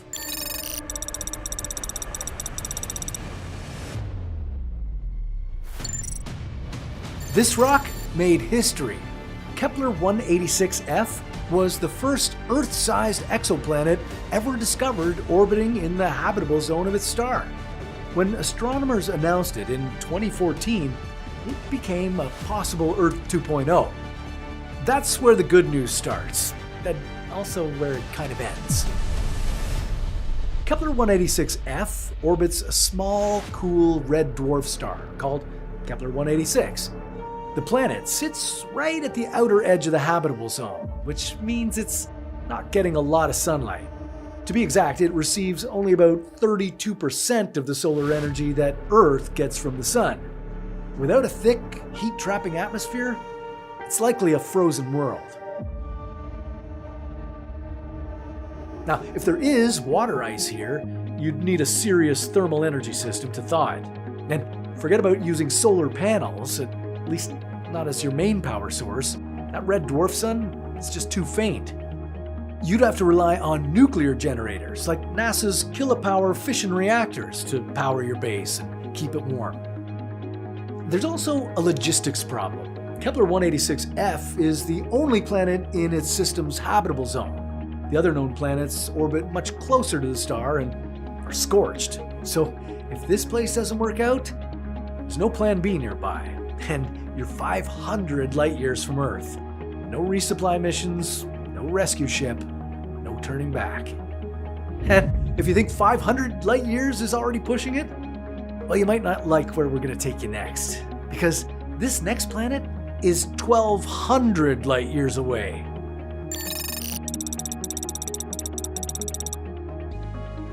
Kepler-62f is a super-Earth exoplanet in the habitable zone of its star. The star is called Kepler-62, a K-type orange dwarf that's cooler and dimmer than our sun. The planet itself is about 1.4 times the size of Earth, and it orbits much further out than Earth does. That means it receives significantly less warmth and light from Kepler-62. This would make most of Kepler-62f very, very cold, especially if it lacks a thick atmosphere. large portions of the planet could be permanently frozen. But if you give this world the right atmosphere, everything changes. If Kepler-62f had an atmosphere at least 3 to 5 times thicker than Earth's, that was mostly made out of carbon dioxide, well, then it could trap enough heat to make parts of the planet temperate and stable. If you were setting up a settlement here, your best bet would be to pick the warmest spot on the day side, ideally near the equator. You'd still need radiation shielding, atmospheric processors, and heated shelters, but you could make it work. Kepler-62f is 1,200 light years from Earth, so you're definitely not commuting back and forth. But if you're willing to terraform a little or a lot, this frozen super-Earth might just have what it takes to be your future home. Okay, let's take a little break from the Kepler family and swing by a different neighborhood. TOI 700 is a cool, quiet red dwarf star just 100 light years away. And guess what? It's not constantly erupting with flares trying to cook you alive. This is progress. This star hosts 4 planets, and the real standout is TOI 700d, because it's the only one in the habitable zone. TOI 700d is about 20% larger than Earth, with gravity just a tad stronger than what you're used to. And it gets about 86% of the sunlight we get back at home, which sounds pretty perfect. Where I live, I feel like I only get about 50% of Earth's sunlight. The only hiccup with TOI 700d is that this planet is, say it with me, tidally locked to its star, which means one side is always day and the other side is always night. But you already know what to do. Yes, that's right. Head for the Terminator zone. Of course, you'll still need pressurized shelters, radiation shielding, and life support systems while you find out if the atmosphere is breathable. And while TOI 700d seems calm on the surface, this planet comes with a few surprises. For one, we don't know what the air is made of. It could be oxygen-rich and friendly, or it could be a carbon dioxide soup that melts your lungs. So don't ditch the helmet just yet. And what if there is an atmosphere? Well, buckle up. That much heat on one side and cold on the other can create wild weather systems. Think supersonic winds howling through your camp at all hours. And then there's the water, or the lack of it. We haven't confirmed any surface water yet, so you'll either have to bring your own or extract trace amounts from the air, if the air exists. Not sure I like TOI 700d so much. So all these alien worlds have potential, and there are plenty more out there for you to explore and possibly settle on. As long as you know that you'll be building an entire civilization in a place where everything wants you dead. Imagine if we could control earthquakes and tsunamis to generate power. Or maybe even terraform every planet in the solar system. These are just a couple of the things that might happen if human civilization was to advance in the future. So, how can humans get to this point? What other advancements will happen? And what makes us think we'll even progress this far? This is What If, and here's what would happen if we became a Type 1 civilization. Global civilizations can be categorized into what's known as the Kardashev Scale. This measures a civilization's ability to use all the energy available to it, and is scaled from 1 to 3. Currently, humanity doesn't even reach Type 1 civilization. This is because humans don't use all the forms of energy on Earth. We use wood, coal, and oil, but there's a lot more. So, what would change if humanity evolved into one of these types of civilizations? Being a Type 1 civilization means we would have complete control over all the energy on Earth. This means that we'd say goodbye to fossil fuels since they're limited and unsustainable. Instead, we could use the wind, sunlight, and water for our energy needs. And since this energy is so accessible, you may no longer need to pay for your power bill. In a Type 1 civilization, we'd continuously be using energy. It would be as essential as oxygen. We would also start using natural disasters to our advantage. Tsunamis could be used to produce energy. And earthquakes could potentially be used to terraform parts of the world. With us having complete control over our planet's energy sources, we could also control the weather. If an area of the world were suffering through a drought, we could disperse rain clouds over it and bring it back to life. Humanity could also say goodbye to global warming, as we'd be able to bring the atmosphere back to carbon neutral and control our planet's temperatures. Casualties from natural disasters would also be reduced, as we'd be able to predict when and where they might happen. And not only that, but we'd be able to live on places on Earth we'd never have dreamed of before. Like in the water, as well as in climates that used to be unsuitable for us humans. Yep, living in a Type 1 civilization would be pretty great.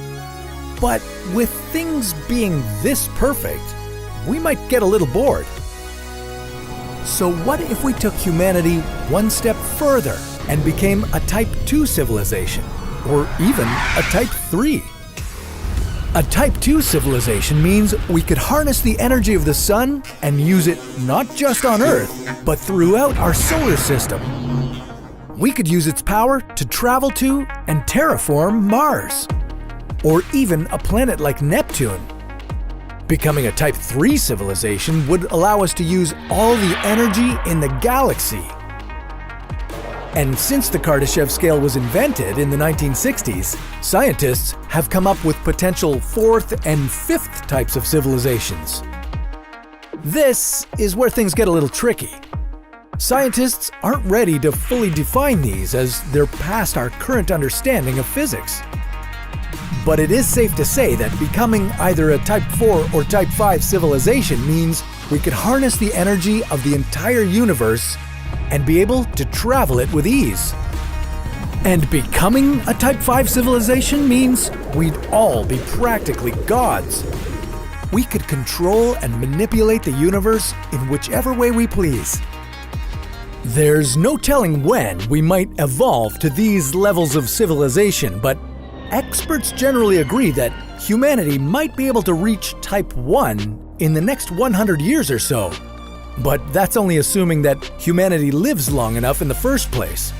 With global warming getting worse and worse, and humanity not taking the correct measures to stop it fast enough, there's no telling what might happen.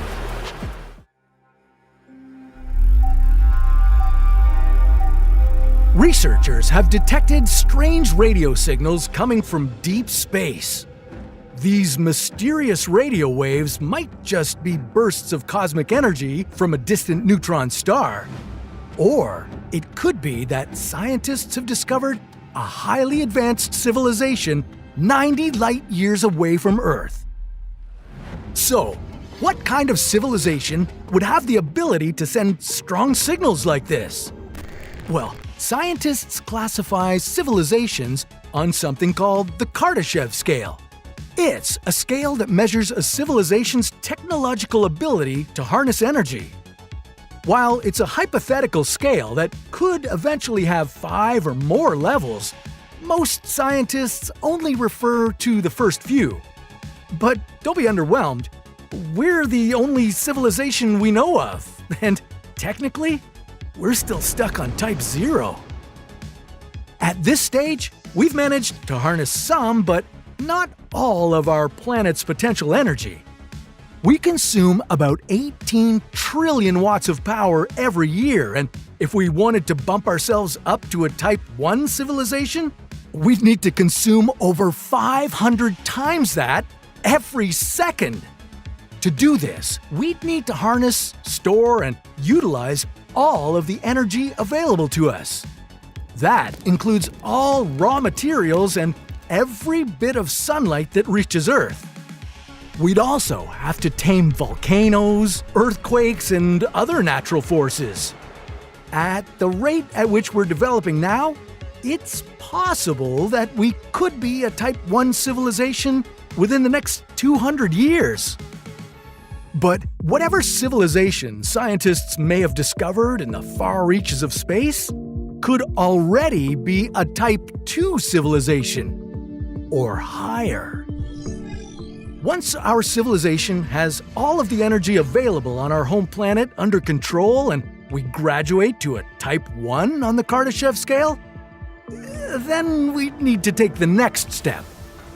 Time to crank up our energy consumption to 10 billion times what it was before.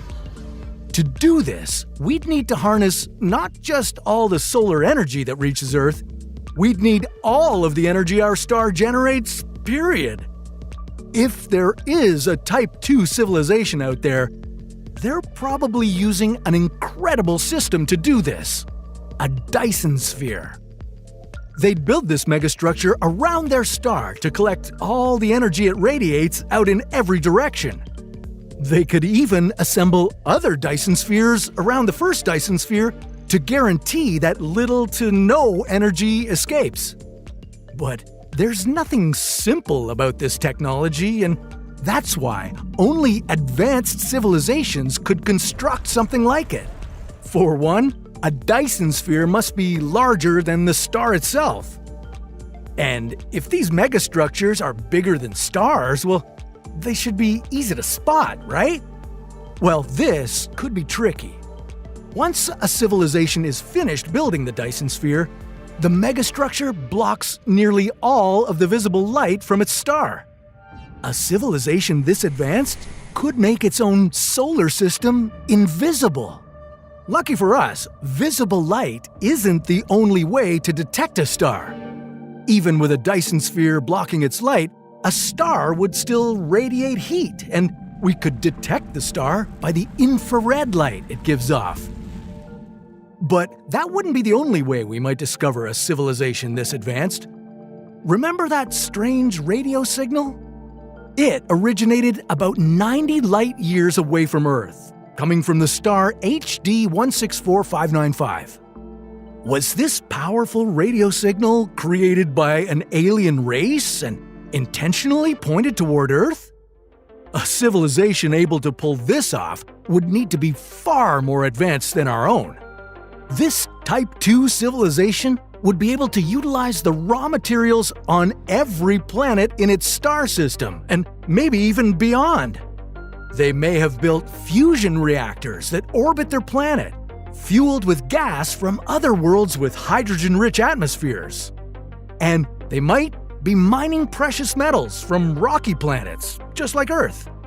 They could terraform other planets into livable worlds for their populations, and they wouldn't live in fear of civilization-ending natural disasters like asteroid impacts, ice ages, or global warming because they'd have technical solutions for these too. This alien civilization would be at the stage on the Kardashev scale where they'd be able to master interstellar travel.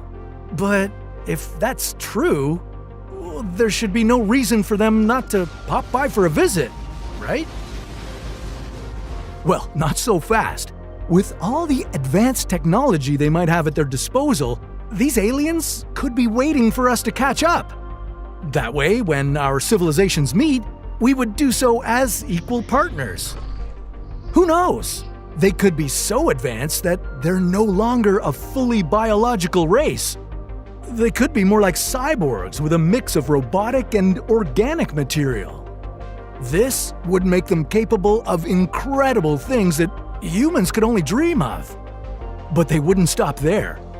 An advanced world like this would want to go farther up the Kardashev scale, and as they became a Type 3 civilization, they'd rely on something other than the power of their own star system. They would harness the power of several stars in their galaxy. With this much power, a civilization would have no problem meeting its ever-growing energy needs. They'd just hook up another star when they needed more power. If we ever advance to this level, we'd have 100 billion stars available to harness in the Milky Way galaxy alone. A civilization like this would no doubt be the rulers of their galaxy, and they'd have the power to move entire star systems, merging them to harvest the energy they need more efficiently. So if one of these civilizations existed, well, you could detect them by observing the sudden disappearance of many stars in a faraway galaxy. This could be a sign that Dyson spheres have been constructed around not just one, but several stars. A Type 3 civilization could already be out there. After all, scientists have announced that they've found 2 galaxies with a highly unusual amount of infrared light. This is something we usually observe in galaxies where new stars are being born, but some unusual and sudden spikes in infrared light could mean that we've found the first signs that civilizations many times more advanced than us exist. Maybe.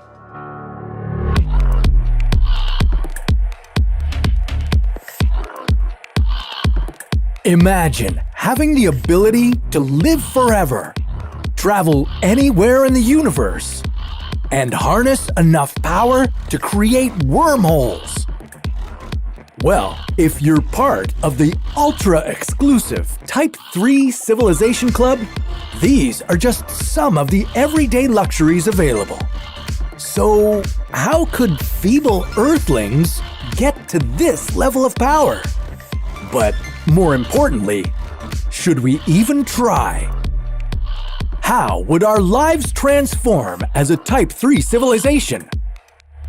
Would technology work for us or against us? And what would it take to get to a Type 4 civilization? This is What If, and here's what would happen if we were a Type 3 civilization. On the Kardashev Scale, which measures a civilization's technological ability to harness energy, we're stuck at a Type 0. To graduate to Type 1, we'd have to take full advantage of all the Earth's energy and any energy that comes our way, such as sunlight. According to physicist Michio Kaku, we'll get there in a century or two. But to get to Type 2, where we're able to harness all the energy of our sun, Dr. Kaku estimates we're a few thousand years away, which is frankly pretty optimistic. To reach Type 3, where a civilization harnesses the power of its entire galaxy, Michio estimates that we're looking at anywhere from 100,000 to 1 million years. So, if we managed to fast forward 1 million years into the future, what would our lives look like? With the ability to harness nearly limitless energy from any planet or star within sight, we could live anywhere we wanted. Maybe we could build an even better Earth, or an entirely new solar system from scratch. Looking for a tropical beach planet? It's all yours. Or how about a mushroom planet? Sure, we can do that. Earth, Mars, and every planet in our solar system might just be husks at this point. We would have mined them of all their resources to build Dyson swarms. No, I'm not talking about a swarm of fancy vacuums, but millions of energy-collecting satellites that could swarm around a star and turn it into one big battery. But to truly become a Type 3 civilization, we'd need swarms of Dyson swarms, collecting an unfathomable amount of energy from all the stars in our entire galaxy. At this point, humans would have harnessed biotechnology to its fullest, and we would likely become a race of cyborgs so advanced we'd be indiscernible from robots. Our new favorite dance move might be called the human. Over the past decade, we've already developed electrode implants that allow amputees the ability to control artificial limbs with their brains. We have brain implants that allow us to hear and perceive color. And Elon Musk is working on melding AI with the human brain with his company Neuralink. Just imagine where this techno-evolution will take us in 1,000,000 years. To survive warp speed travel, we may very well have to modify our flesh and bone bodies into something more resilient. This is all wishful thinking, though. As AI improves exponentially, robots will rapidly outsmart and outnumber humans. They might consider us to be too useless, whiny, and, well, obsolete. If we're lucky, they'll keep us around as pets or wildlife. Or we may have to start acting more like them, ridding ourselves of any emotion or moral conscience. At this point, AI would be self-replicating on an exponential scale and could strip a planet with little remorse for whatever creatures live there. I'm sorry guys, but you all know our slogan. We are the Borg, and resistance is futile. With almost limitless resources as a Type 3 civilization, we would have enough power to harness Planck energy, the energy of space-time. Physics at this level would be vastly different from what we know today. According to Einstein's theory of relativity, our ability to travel faster than light is impossible. But at the Planck scale, we could build a wormhole to get around. As a Type 3 civilization with an almost infinite energy supply, we wouldn't need resource management. At this point, we'd be godlike with enough biotech to make us immortal and nearly indestructible. If anything stood in our way, well, we could snap our fingers and call it a day. Over time, we would eventually exhaust our entire galaxy's resources. In this case, we'd need to advance to become a Type 4 or 5 civilization, to explore and harvest energy from the rest of the universe. Without a resource limit as a Type 4 civilization, we'd have no reason to value the universe around us beyond our own technological gains. In other words, we'd get pretty bored. Like getting 100% completion in your favorite video game on the most challenging setting. Imagine a world where humanity has not only gained the ability to travel and populate space, but has progressed even further than that. Humanity can now control and navigate multiple universes. Welcome to one of the most advanced civilizations ever thought of. A Type 5 civilization. What is a Type 5 civilization? What would it mean for humanity? And how would we get to this point? This is What If, and here's what would happen if humanity became a Type 5 civilization. Okay, so before we get to our epic Type 5 civilization, we first need to start at zero. This is unfortunately where Earth is right now. A Type 0 civilization is one that's reliant on things like fossil fuels and still struggling with issues like climate change. Yeah, we've sent people to the moon and rovers to Mars, but we're far from interstellar travel, and although we have lots of technological advancements, we're still vulnerable to things like natural disasters and pandemics. So, although Earth is highly advanced in many ways, we still have a long way to go before we reach a Type 1 or 2 or 5 civilization. How do we get there? Well, before we get to that, what are these civilizations anyway, and who came up with them? It's known as the Kardashev Scale.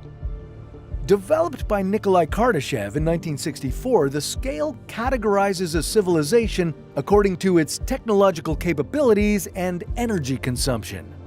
Originally, the scale only involved Type 1, 2, and 3 civilizations, but It's since been expanded to include Type 4 and 5. Now, while civilizations 4 and 5 are mostly speculative and theoretical, civilizations 1 through 3 could happen someday. So, how could humans become a Type 5 civilization? Whoa, not so fast. First, we need to get to a Type 1. There's no way a civilization can jump from a 0 all the way to 5. So, let's get started. Type 1 civilization. A Type 1 civilization would be a massive improvement from where we are now on Earth. As a Type 1, we could harness all the energy available to us on the planet. Imagine being able to harness the power of the oceans and the sun. Things like hurricanes and earthquakes would become minor inconveniences, and all our energy would be renewable. Now, to get to this point, the main thing we'd need to focus on would be energy transition. Shifting from non-renewable to renewable energy sources would be the key priority. And it would need to be done at a global scale. Think entire deserts filled with solar panels, wind turbines covering the clouds, and ocean thermal energy conversion plants. Other scientific advancements would also be essential. Things like quantum computing and advanced AI would be key parts of helping us transition into this new civilization. But it's not just about the technology. We'd also need some sort of global governance to help unify the world to tackle these massive challenges. Experts think that this might happen in the next century or two. But we don't have time to wait that long, so let's fast forward and move on to the next type of civilization. We got 4 more to go. Type 2 civilization. This would be a massive leap on all fronts of energy and technological advancement. Being a Type 2 would mean that we'd be able to build extreme megastructures, like this Dyson sphere. This would allow us to harness the power of the sun. And with that, our energy capability would be virtually limitless. We could innovate our way to incredible technological heights. Instead of being tethered to Earth, we now have the power to travel to new planets and start populating them. Mars, Venus, and other planets in our solar system would become our new homes. And overall, the solar system would become a utopia. With humans having this much power, we'd move beyond things like scarcity, war, and inequality. A unified galactic government would span across our star system.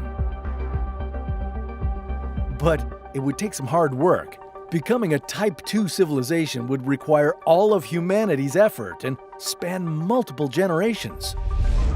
Type 3 civilization. You think harnessing the power of our Earth and Sun is epic? How about an entire galaxy? Well, that's what you can expect when transitioning to a Type 3 civilization. Things like black holes, billions of stars, and other celestial bodies would all be at humanity's disposal to harness and use. This could allow for wormhole travel. We could instantly travel to distant points in the galaxy. And if that wasn't enough, we'd also have the ability to terraform different planets however we please. I kind of want to ski on Venus.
Type 5 civilization. Similar to a Type 4 civilization, a Type 5 civilization would be dealing with problems and obstacles that we can't even comprehend. But what we do know is that this civilization would be able to do virtually anything. The people, or whatever they would evolve to at this point, would essentially become gods. They could instantly create new universes with specific conditions that they could use to experiment with new life. They could effectively create their own simulations, ones that are even more complex than the world we live in today. And the key difference would be that a Type 5 civilization would have access to and control of multiple universes. Yeah, instead of being limited to just one puny universe, we would now become a multiversal civilization. This means everything we could do in one universe, our control of energy and our access to resources, would now be multiplied across the entire multiverse. Now, what happens after that is almost incomprehensible. A Type 6 or 7 civilization may mean that humanity merges with the fabric of reality itself. We might go beyond our physical reality. And who knows what happens after that? But no doubt it'd be pretty crazy. Imagine a world where you're not even human. You can create universes with ease and control time. This could be a reality in an incredibly advanced, and I mean an incredibly advanced civilization. Okay, we've talked about what if humanity reaches Type 1 through Type 5 civilizations, but what if we take it a step further? What if we become a Type 6 or 7 civilization? What would life be like then? Is a Type 7 civilization even possible? What would humans look like? And why might something like this be a terribly bad idea? This is What If, and here's what would happen if humanity became a Type 7 civilization. Okay, before we start, let's quickly recap the types of civilizations we've covered so far. I'll make it quick. Type 1 civilization. Okay, here, humanity gains control of Earth and we're able to access all the power on the planet. Type 2 civilization? Well, this is where we harness the power of the sun and start to populate other planets like Mars and Venus. Type 3 civilization. Now, humanity is controlling the entire galaxy, commanding the power of black holes, multiple stars, and all other celestial bodies. These civilizations were conceived by Nikolai Kardashev, who created the Kardashev Scale. It's a hypothetical framework used to measure a civilization's ability to harness technological power. Civilizations 1 to 3 were developed by Kardashev himself, but the list has since expanded in a more speculative manner to add types 4 through 7. Here are some of them in Fast Forward. Type 4 civilization? Well, humanity gains the ability to populate and control the entire universe. Type 5 civilization. Now, humanity is controlling multiple universes. We've become a multiversal civilization. So that's 1 through 5, but what happens next is pretty ridiculous. And we should preface that this goes beyond the expanded Kardashev scale, making these next civilizations purely speculative. They're also getting so advanced that scientists claim these civilizations are hard to even comprehend. We'll be dealing with problems we don't even know about yet. But hey, you guys asked for this, so let's strap in. Things are about to get weird. Type 6 civilization. A Type 6 civilization will see some significant upgrades from our Type 5 civilization. Instead of controlling parts of multiple universes, well, we can now control everything. Yeah, we can instantly create or destroy any universe of our choosing. Not only that, but time would become a new toy for us to play with. We can now manipulate it any way we want. Feel free to create multiple timelines. Maybe I'll create one where I'm the president, or I have blonde hair, or maybe one where I'm super jacked. And with all these multiverses, humanity wouldn't be the only civilization. By now, there's a good chance that we've discovered or even created multiple civilizations of other new species across different universes. Ones that range from Type 0 to Type 5. And of course, with us at the top of the food chain, humanity would be the rulers of these civilizations. Or we might view them as cultures that are lesser than us. Maybe we'll just observe them in the same way we do with ant colonies or zoo animals. And what would you look like in a Type 6 civilization? Well, definitely not like you do now. Or I guess you could if you wanted to. Let me show you some examples.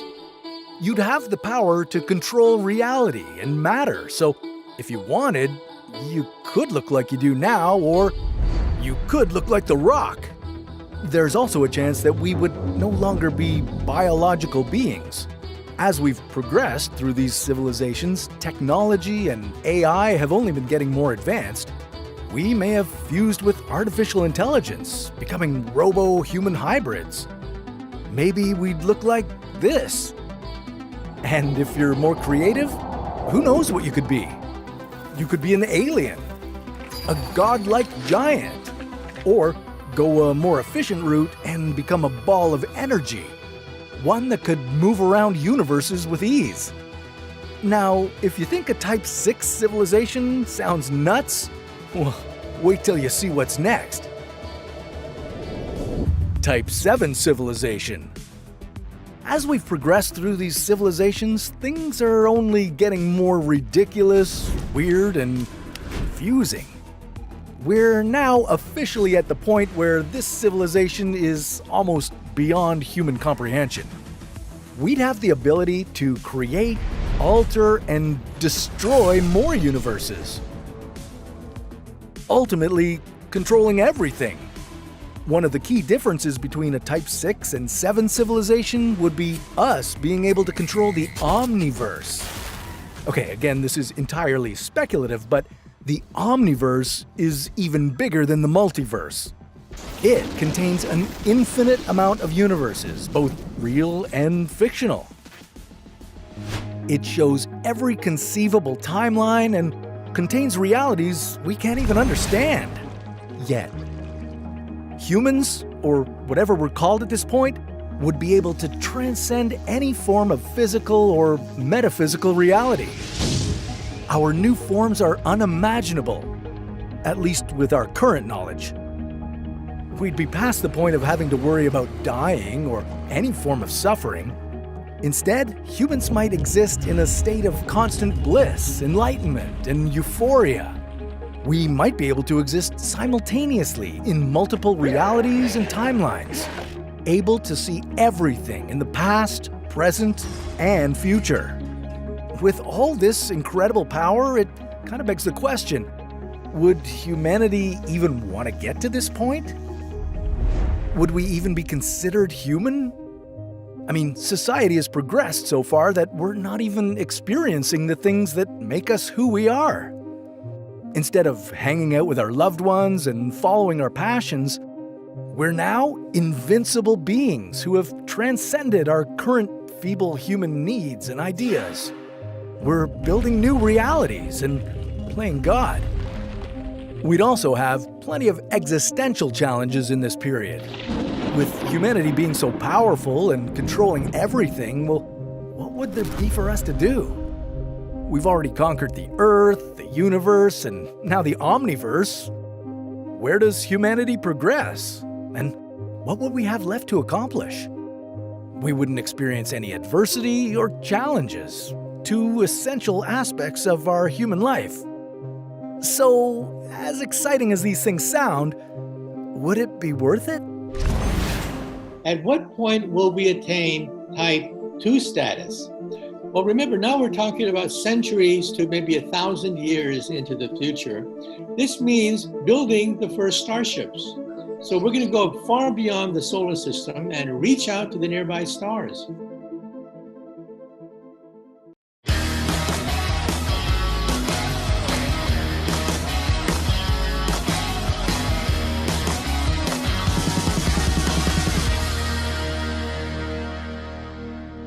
So Pete, how you doing today? I'm good. How are you doing? You seem surprised that I'm asking you how you're doing. It's just an odd way to start. Not know you say it every week, but it seemed like you were putting me on the spot for some reason. Well, I mean, in this case, I was actually concerned. I am concerned with how you're doing, but more in the context of energy. How are you feeling energetically? Well, I mean, here we're sitting in August of 2020 and just is this the tail end of the pandemic? Really? I don't know. I think like a lot of people who are working from home, not everybody's working from home, but I am. A lot of people are taxed. They've expended a lot of their energy. They're low. And I mean, I think most people would answer the question the same way. Most people feel they don't have enough energy. They could use more energy because at the end, we're all energy, including our planet. Okay, now I see where you're going with this. You're talking about, and because of probably the topic of today's show, everything is energy. Everything is energy, and in this case, how planets are sort of categorized according to the Kardashev Scale, which is something we'll get into later. There are type 1, type 2, type 3 civilizations, and it's according to how much energy they can harness from, in this case, type 2, that you can harness from the sun. We have done a few Kardashev Scale like videos on What If, and I don't recall, are we a type 1? Well, bad news. We're not a type 1 yet. We're actually type 0, which is not something that depressing. Yeah, it feels depressing, but we have nowhere to go but up. Okay. Which is another way to look at it. It's kind of like type 2 would be more like solar power on steroids. Okay, solar power on steroids. So it's like the sun, but we're getting all of our power from the sun. Or we're able to harness all that power from the sun, and store it too. Yes, right? and store it, which, as you can imagine, would allow us to do a whole bunch of things, not things that I would necessarily understand, nor did I really understand this prior to probably hours ago. But that's why we have guests on the show, because we want people to be able to come on and explain some of these complicated topics, like what if Earth became a type 2 civilization. And in this case, we're lucky enough to have somebody who's a bit of an expert on the subject and who we've also had on the show before. Yeah, we have. It's Professor Michio Kaku, who's extremely smart and well-respected and followed by a lot of people. And really one of the people who are most cited and quoted when you're talking about today's what if the Earth became a type 2 civilization. Michio Kaku is known as a futurist, a great communicator, and a popularizer of science. He first graduated summa cum laude from Harvard University in 1968 and received his PhD from Berkeley in 1972. Kaku has expertise in several fields, such as hadronic physics, supersymmetry, supergravity, superstring theory, and superquantum physics, just quantum physics. He's also quite the media maven, with multiple best-selling books to his name, including his most recent, The Future of Humanity. He also hosts 2 radio shows and appears regularly in television series exploring space, physics, and the future. He's currently the City College of New York's Henry Seamat Professor of Theoretical Physics, where he's been teaching for 35 years. Professor Kaku, welcome back to What If Discussed. Glad to be on the show. And we're always glad to have you. And yeah, for sure. As Peter and I talked about off the top, it's a complicated subject, this type 1, type 2 civilizations, if you don't know the Kardashev Scale. Yeah. And of course, I think we did our best to try to understand it and explain it, but this is why you're here, because obviously this is something that you're considered one of the experts on this planet. So first of all, please clarify, what is the Kardashev Scale and what is a type 1, type 2, type 3 civilization? Well, we physicists are tired of talking about flying saucers and little green men and speculating about life in space. I'm a physicist. We use energy to rank civilizations in outer space. A type 1 civilization is planetary. They consume all the energy that they receive from the sun. For example, they control the weather. A type 2 is stellar. They control all the energy output of the mother sun, sort of like the Federation of Planets in Star Trek. They've colonized a few of the neighboring planets, neighboring star systems, but not much more. Then there's type 3.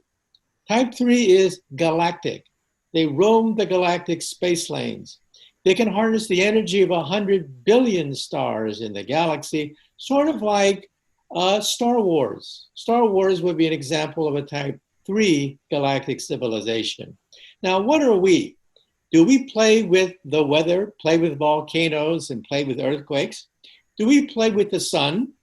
Do we play with black holes throughout the galaxy? No. We are type 0. We don't even rate on this scale. We get our energy from dead plants, oil and coal. But we are about 100 years away from attaining type 1 status. For example, the internet. What is the internet? It is the first type 1 telephone system to be unleashed in this century. What language will this type 1 civilization speak? Well, already English and Mandarin Chinese are the two greatest languages on the internet. And what is the European Union? What is NAFTA? What are all these trade blocs? The beginning of a primitive type 1 planetary economy. Now, if you keep this scale up, at what point will we attain type 2 status? That is, leave this solar system and start to explore the nearby stars. Well, you just take out a slide rule or a calculator. You can calculate that in just a few thousand years, we will be type 2 like Captain Kirk. Now, Captain Kirk lives in the 23rd century, so that's about right. A little early, but still well on the scale that Nikolai Kardashev formulated in the 1960s. Then you hit type 3 in about 100,000 years. Wow. And why is that? Because that's the energy that you attain, the Planck energy. The Planck energy is the energy of space-time. It's when space becomes unstable, wormholes develop, black holes, gateway, hyperspatial gateways through space and time. That's the Planck energy. The Planck energy is a quadrillion times more powerful than the Large Hadron Collider outside Geneva, Switzerland. And why do I mention that? Because once you attain the Planck energy, wormholes, maybe even time travel, is a possibility. Wow. Let's bring it back down to Earth and talk about type 2. I was asking off the top whether a type 2 civilization was simply like solar power on steroids. Yes. Now, I know you're not going to quote me in your next book as a genius insight, but how close is that idea to what type 2 means? Well, type 2 does not mean simply getting sunlight from the sun. It means playing with the sun itself. For example, a Dyson sphere would envelop the entire sun with a sphere to absorb 100% of the energy output of a star. That's a Dyson sphere, and astronomers think that, well, we're not sure, but we may have the signals from some potential candidates of being a type 2 civilization in outer space. There's a star called Tabby star, which drops in intensity by about 25%. Some people think that maybe a gigantic Jupiter-sized planet moves in front of the star, absorbing all its energy, and perhaps that is a Dyson sphere in outer space. Oh. And a type 2 civilization would be like Star Trek. The Federation of Planets, they've colonized a small quadrant of the galaxy, would be a type 2 civilization. Energy is something that I don't mean we don't talk about energy, because we talk about energy, but as important as energy is to our day-to-day lives and our functions on this planet, survival, but even beyond, you'd think we'd have even more focus. I think we take it for granted. Obviously, you just walk into a room, turn on a light switch, etc. But as you said earlier, we still are at a pretty primitive level of harnessing energy, which is, again, fossil fuels. How important is it that we, let's say, fast forward our harnessing of solar power to not only get to type 2 civilization one day, but to expedite the evolution of this species? Well, let's take a look at it historically. Throughout most of human history, for 99% of human history, we had about a quarter of a horsepower per person. The strength of your left hand and right hand. And that's it, folks. That was the energy output for most of human civilization, about a quarter of a horsepower. Then when we domesticated horses about 10,000 years ago, we went from a quarter of a horsepower to 1 horsepower. And that began what is called civilization. Cities, armies, empires began to be formed. And then just 300 years ago, we discovered the steam engine. And as a consequence, we went from 1 horsepower to maybe 10 horsepower in a buggy, in a locomotive. Now, of course, you have access to thousands of horsepower. And in fact, we're going to use that energy to rocket into outer space. So you see that the progress of civilization can be mapped by the progress in energy harnessing, that we've been able to harness thousands of horsepowers for 1 astronaut, while before it was only the strength of your left hand and your right hand. Now, you mentioned energy sources of the future. Solar is one, but there's another one I think that is even more important, and that's fusion power. Yeah. Now, fusion power is still a few decades away, but fusion power is the power of the universe. Wow. It's what makes the sun shine. It's what makes the stars twinkle. And we're going to be able to, I think, in a few decades, harness that fusion power on the planet Earth to give us unlimited amounts of energy from seawater. Seawater is the basic fuel for fusion plants. And we have one in France. It's called the ITER fusion reactor in Kardashev, France, built by the European Union with the help from the United States and Russia and Japan. And we hope to get fusion off the ground in the coming decades. Well, just so we book you in it far enough in advance, I'd just like you to put in your calendar that when that happens, we'd like to have you back on the show. Because ideally, you and I would still be alive, Peter. We'd still be doing What If Discussed. But like right now, I would say let's just put a pin in that for now. Let's say we jump in the time machine and go right there, the what if time machine. Peter, start it up. Yes, we haven't used it in a while. So let's say all the theoreticals are behind us. We are now at that point where we are a type 2 civilization. What are some of the kind of cool things that people would be sort of fascinated by that a type 2 civilization as Earth would be able to do, whether it's controlling the weather, the atmosphere, blowing asteroids out of the sky? Like, what are some of the things that we should be able to expect as a type 2 civilization? Well, remember, now we're talking about centuries to maybe 1,000 years into the future. Well, we'll have pretty much colonized the entire solar system out to Pluto and maybe out to the nearby stars. We're going to build the first starship, perhaps within 100, 200 years. NASA already has the 100-year Starship program looking at potential propulsion systems for a starship. For example, antimatter engines, fusion engines, even ramjet fusion engines. These are all possible engines for starships. Now, we're not talking warp drive. To get warp drive, you'd have to be type 3. But by the time you're type 1 and aspiring toward type 2, this means building the first starships. So we're going to go far beyond the solar system and reach out to the nearby stars. There's even a program called the Breakthrough Starshot Program. Stephen Hawking, my late colleague, was a member of that program. And he believed that, yes, we should build the first starship. Not in a few hundred years, but in this century, just in this century, build the first starship.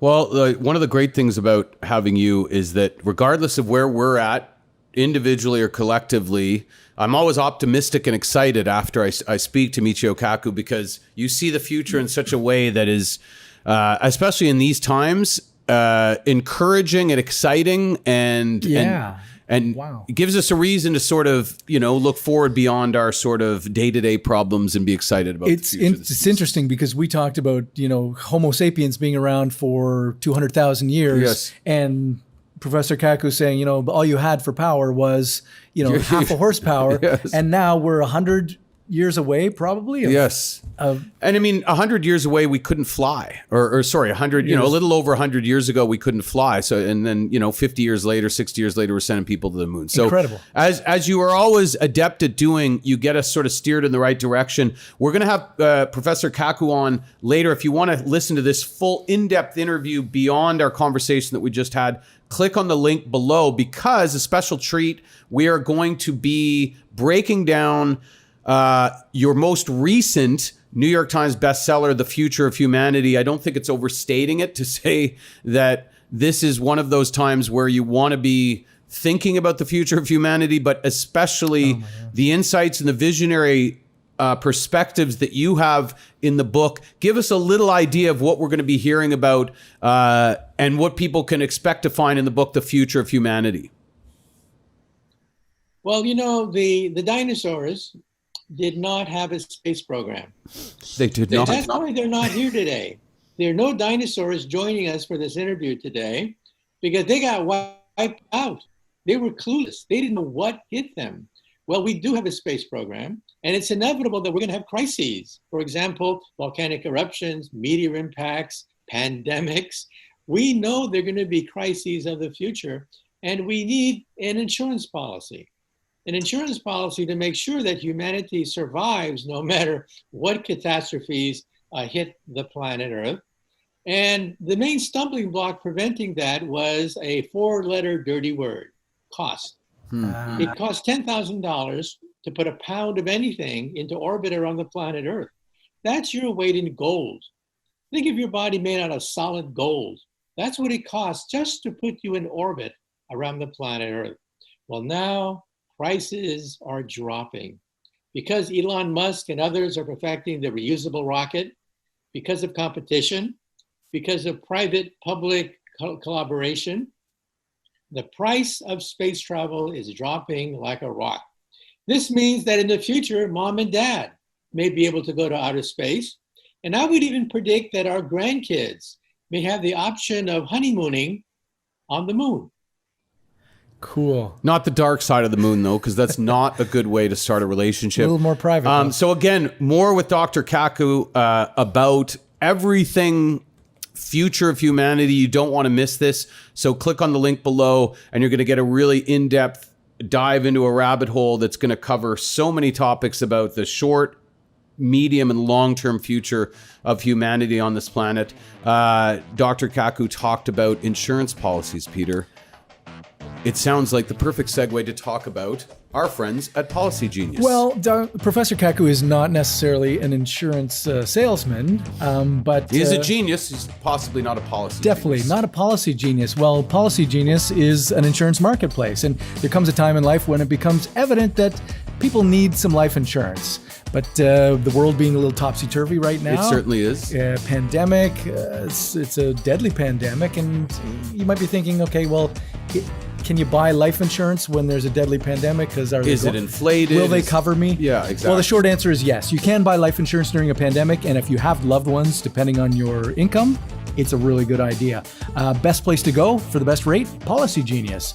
Policy Genius, like I say, is an insurance marketplace. They're in contact with the life insurance companies on their platform every day, keeping track of the insurance market so that you don't have to. They've got the expertise to cover you quickly and at the best price. They compare quotes from the top life insurance companies all in one place. Just takes a few minutes to compare quotes from the top insurers, and that saves you a lot of legwork, and it saves you a lot of money. Yeah, up to $1,500 or more per year by using Policy Genius to compare life insurance policies. So if you're looking to buy life insurance, or you're not sure where to start, head on over to policygenius.com. They'll get you and your family protected and hopefully give you one less thing to worry about. So yes, I guess we have a lot to look forward to. Would be the glass half full because we're type 0, as Professor Kaku talked about. We're hundreds of years away from probably being a type 1 and thousands of years away from being a type 2. This is, and like I mentioned, this is heartening for me as opposed to disheartening for me in that, like I say, the Homo sapiens have been here for 200,000 years, and all the progress we've made is basically to get to here. And he thinks in 100 years, 200 years, we could be a type 1 civilization. My gosh, like how incredible is that progression in 100 years compared to the last 200,000 years? I'd love to see that on the news more, right? Yeah. Because it's so easy, as he talked about, that we get so focused on the present. And, if you're a Zen Buddhist, you'd say, well, that's where you want to be. You want to be in the moment. Mm-hmm. But we also get fixated on this particular time as though this is, this is the future of the species is basically the next 10. No, it's hundreds of years, thousands of years, regardless of even what happens in the short term. We and the planet are going to be around a long time in some form. And it seems crazy, obviously, as we sit here today, that the energy that we use and harness is still, as he said, like, plants and fossil fuels. When you have decaying dinosaurs. And the focus on the sun isn't new, but hearing this, you think, man, if we really focused all our attention on solar power and then, further harnessing that power. So we've got this enormous yellow burning ball of fuel that I can feel on my face when I walk down the street. It's burning all day long. Yes. I mean, certainly our Earth rotates, but why are we not expending all our energy into capturing the energy from something that's free, something that's incredibly powerful, and something that's so close, rather than bugging around with all this junk underneath the dirt. We're the only species in the world that actually has the ability to delay its own evolution.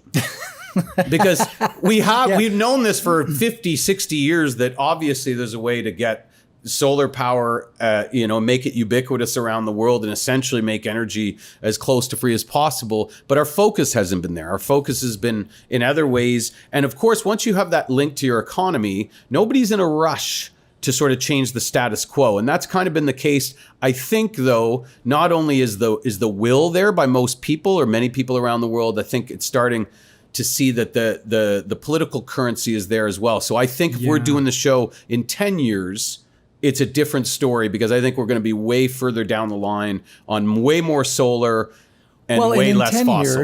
Years, we're 10 years closer to that, 30 years in which we're all going to die if we don't stop burning fossil fuels and treating the planet like we don't have a great history as being proactive, but we have a pretty good history as being reactive. Are we the only species that could end our own evolution as well? I would think so. Outside of lemmings. I think lemmings can just run off cliffs. But as a whole, I mean, all over the world, they can't coordinate their No, their I mean, jump. it's funny because we're supposed to be the smartest species in the world, yet we have that unique ability, which is, you could argue, not smart.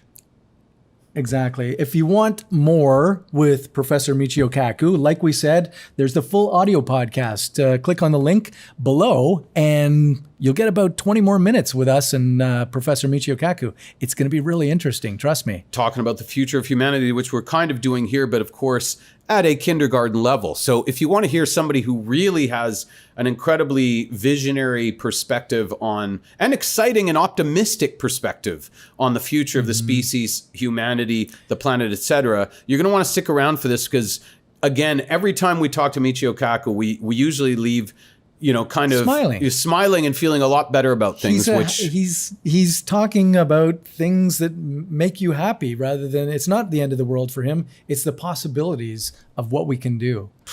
Well said, Peter. What are the possibilities of you coming back and watching another What If Discussed, maybe next week? Well, why don't you? Because this one's over. Thanks for joining us here on What If Discussed.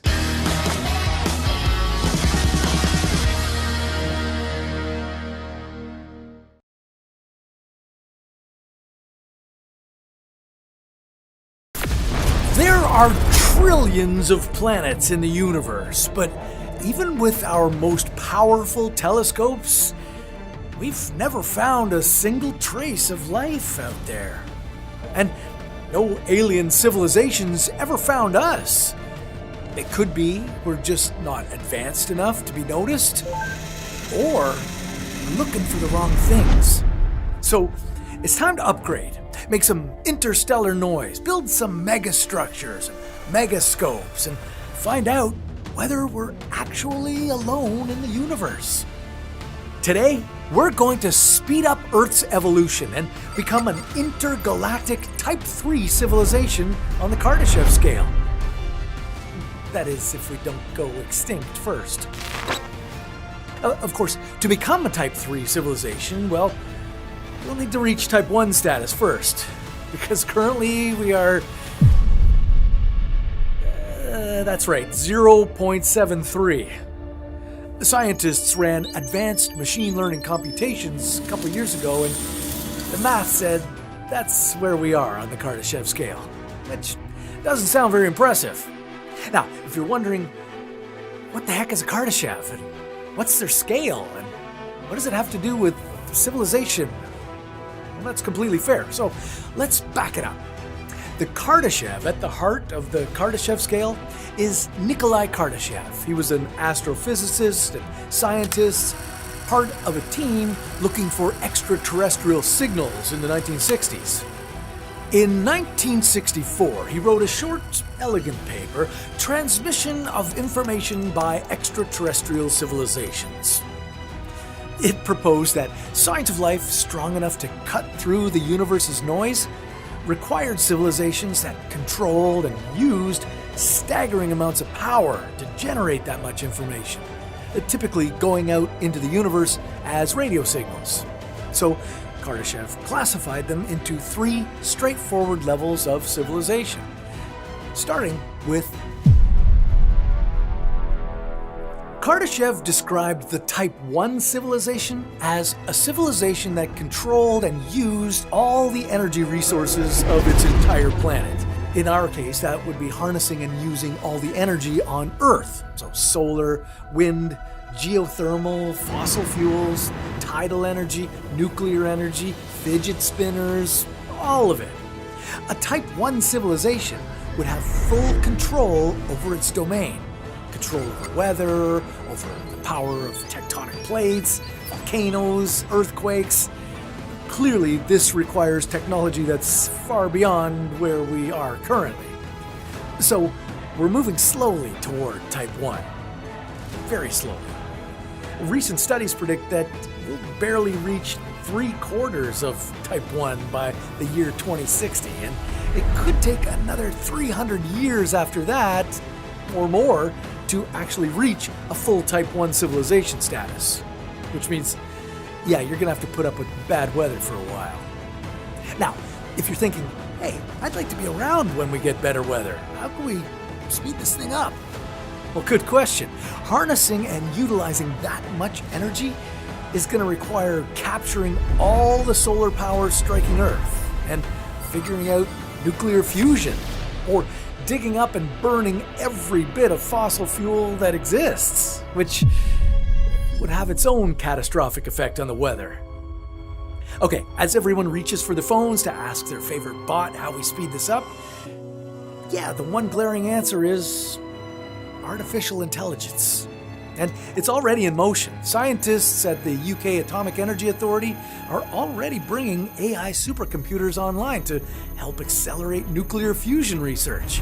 DeepMind Learning recently revealed the structure of millions of new inorganic crystals that could be used for all kinds of technology, creating work that researchers estimated was the equivalent of 800 years of knowledge. So, great, maybe AI can help us get there fast. If it does, and we're able to harness all that energy, what would it be like on a Type 1 civilization? Well, we'd have cracked fusion, so we'd have what comparatively feels like infinite energy. We'd have control over our environment and the weather, so it would be temperate. It'd likely be more of a global community rather than a nation-state-centric planet, as we wouldn't be competing for oil in the same way.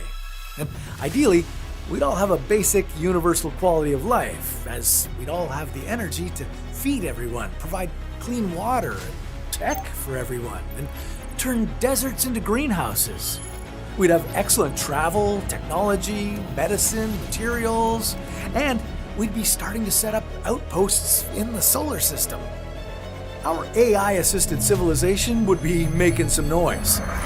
Sounds idyllic and kind of straightforward, right? The Industrial Revolution took a few hundred years to get us to this point, so if it's only going to take a few hundred more AI-assisted years to become a stellar superpower, raises another question. Why haven't we found any evidence of any other Type 1 civilizations in the entire universe? Or, in the words of the great physicist Enrico Fermi, who over lunch with his fellow scientists muttered the famous line, "Where is everybody?" In short, the Fermi paradox is the idea that if there are trillions of galaxies, each with billions of stars, there could potentially be billions of civilizations out there. So why haven't we spotted one?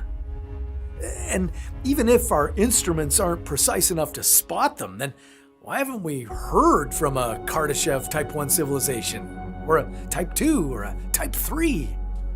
That's the idea Enrico Fermi threw out to his colleagues over club sandwiches in 1950, and we've been chewing on it ever since.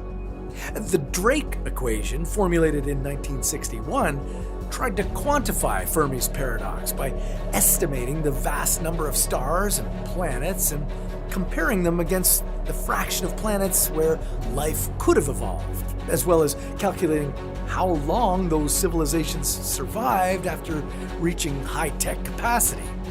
And the math says we should see another civilization, or millions of them, because there are so many planets out there. Just in our galaxy, estimates range from 1 or 200 billion to 1 trillion planets or more. That said, we've only discovered about 6,000 exoplanets to date. That's it. So there's still lots of room to search, but you'd think we'd have seen one sign by now. One megastructure, one anything. So if there's no sign of any other civilization, maybe there's a reason for it. And that reason is, maybe the reason we haven't spotted any other civilizations out in the cosmos is that they just don't exist. Maybe there's exactly one civilization that's achieved the ability to broadcast. Us, doing what you and I are involved in right now. Maybe that's it. But if that's the case, with the trillions of planets out there must be some sort of great filter that stops civilizations from reaching Type 1 sophistication. That's the idea that Robin Hanson floated in the late 1990s, where he laid out a number of hard steps that could potentially prevent intelligent civilizations from arising. It could be that some of these steps are nearly impossible. From the chemistry necessary to create life, to the Goldilocks nature of the planet needed to incubate it, to the leap from single-celled organisms to viable multi-celled life, and, figuring out how to do electronics. These steps took about 4 billion years on our planet, so we know it wasn't a quick, easy process. It could be that we're actually past the Great Filter, that we're one of the first civilizations to go from basic amino acids to functioning, broadcasting, energy-harnessing communities.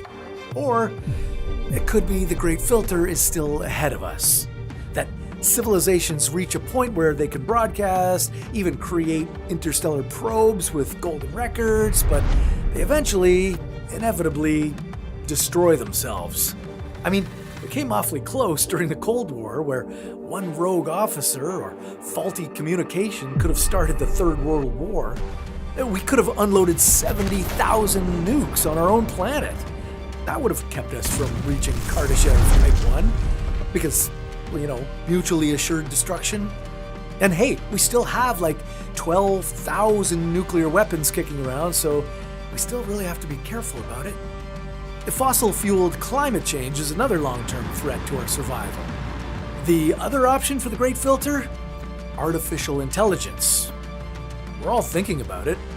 With the rise of LLMs and autonomous AI agents, looming artificial general intelligence, there are tremendous possibilities for accelerating humanity toward a Type 1, 2, or 3 civilization.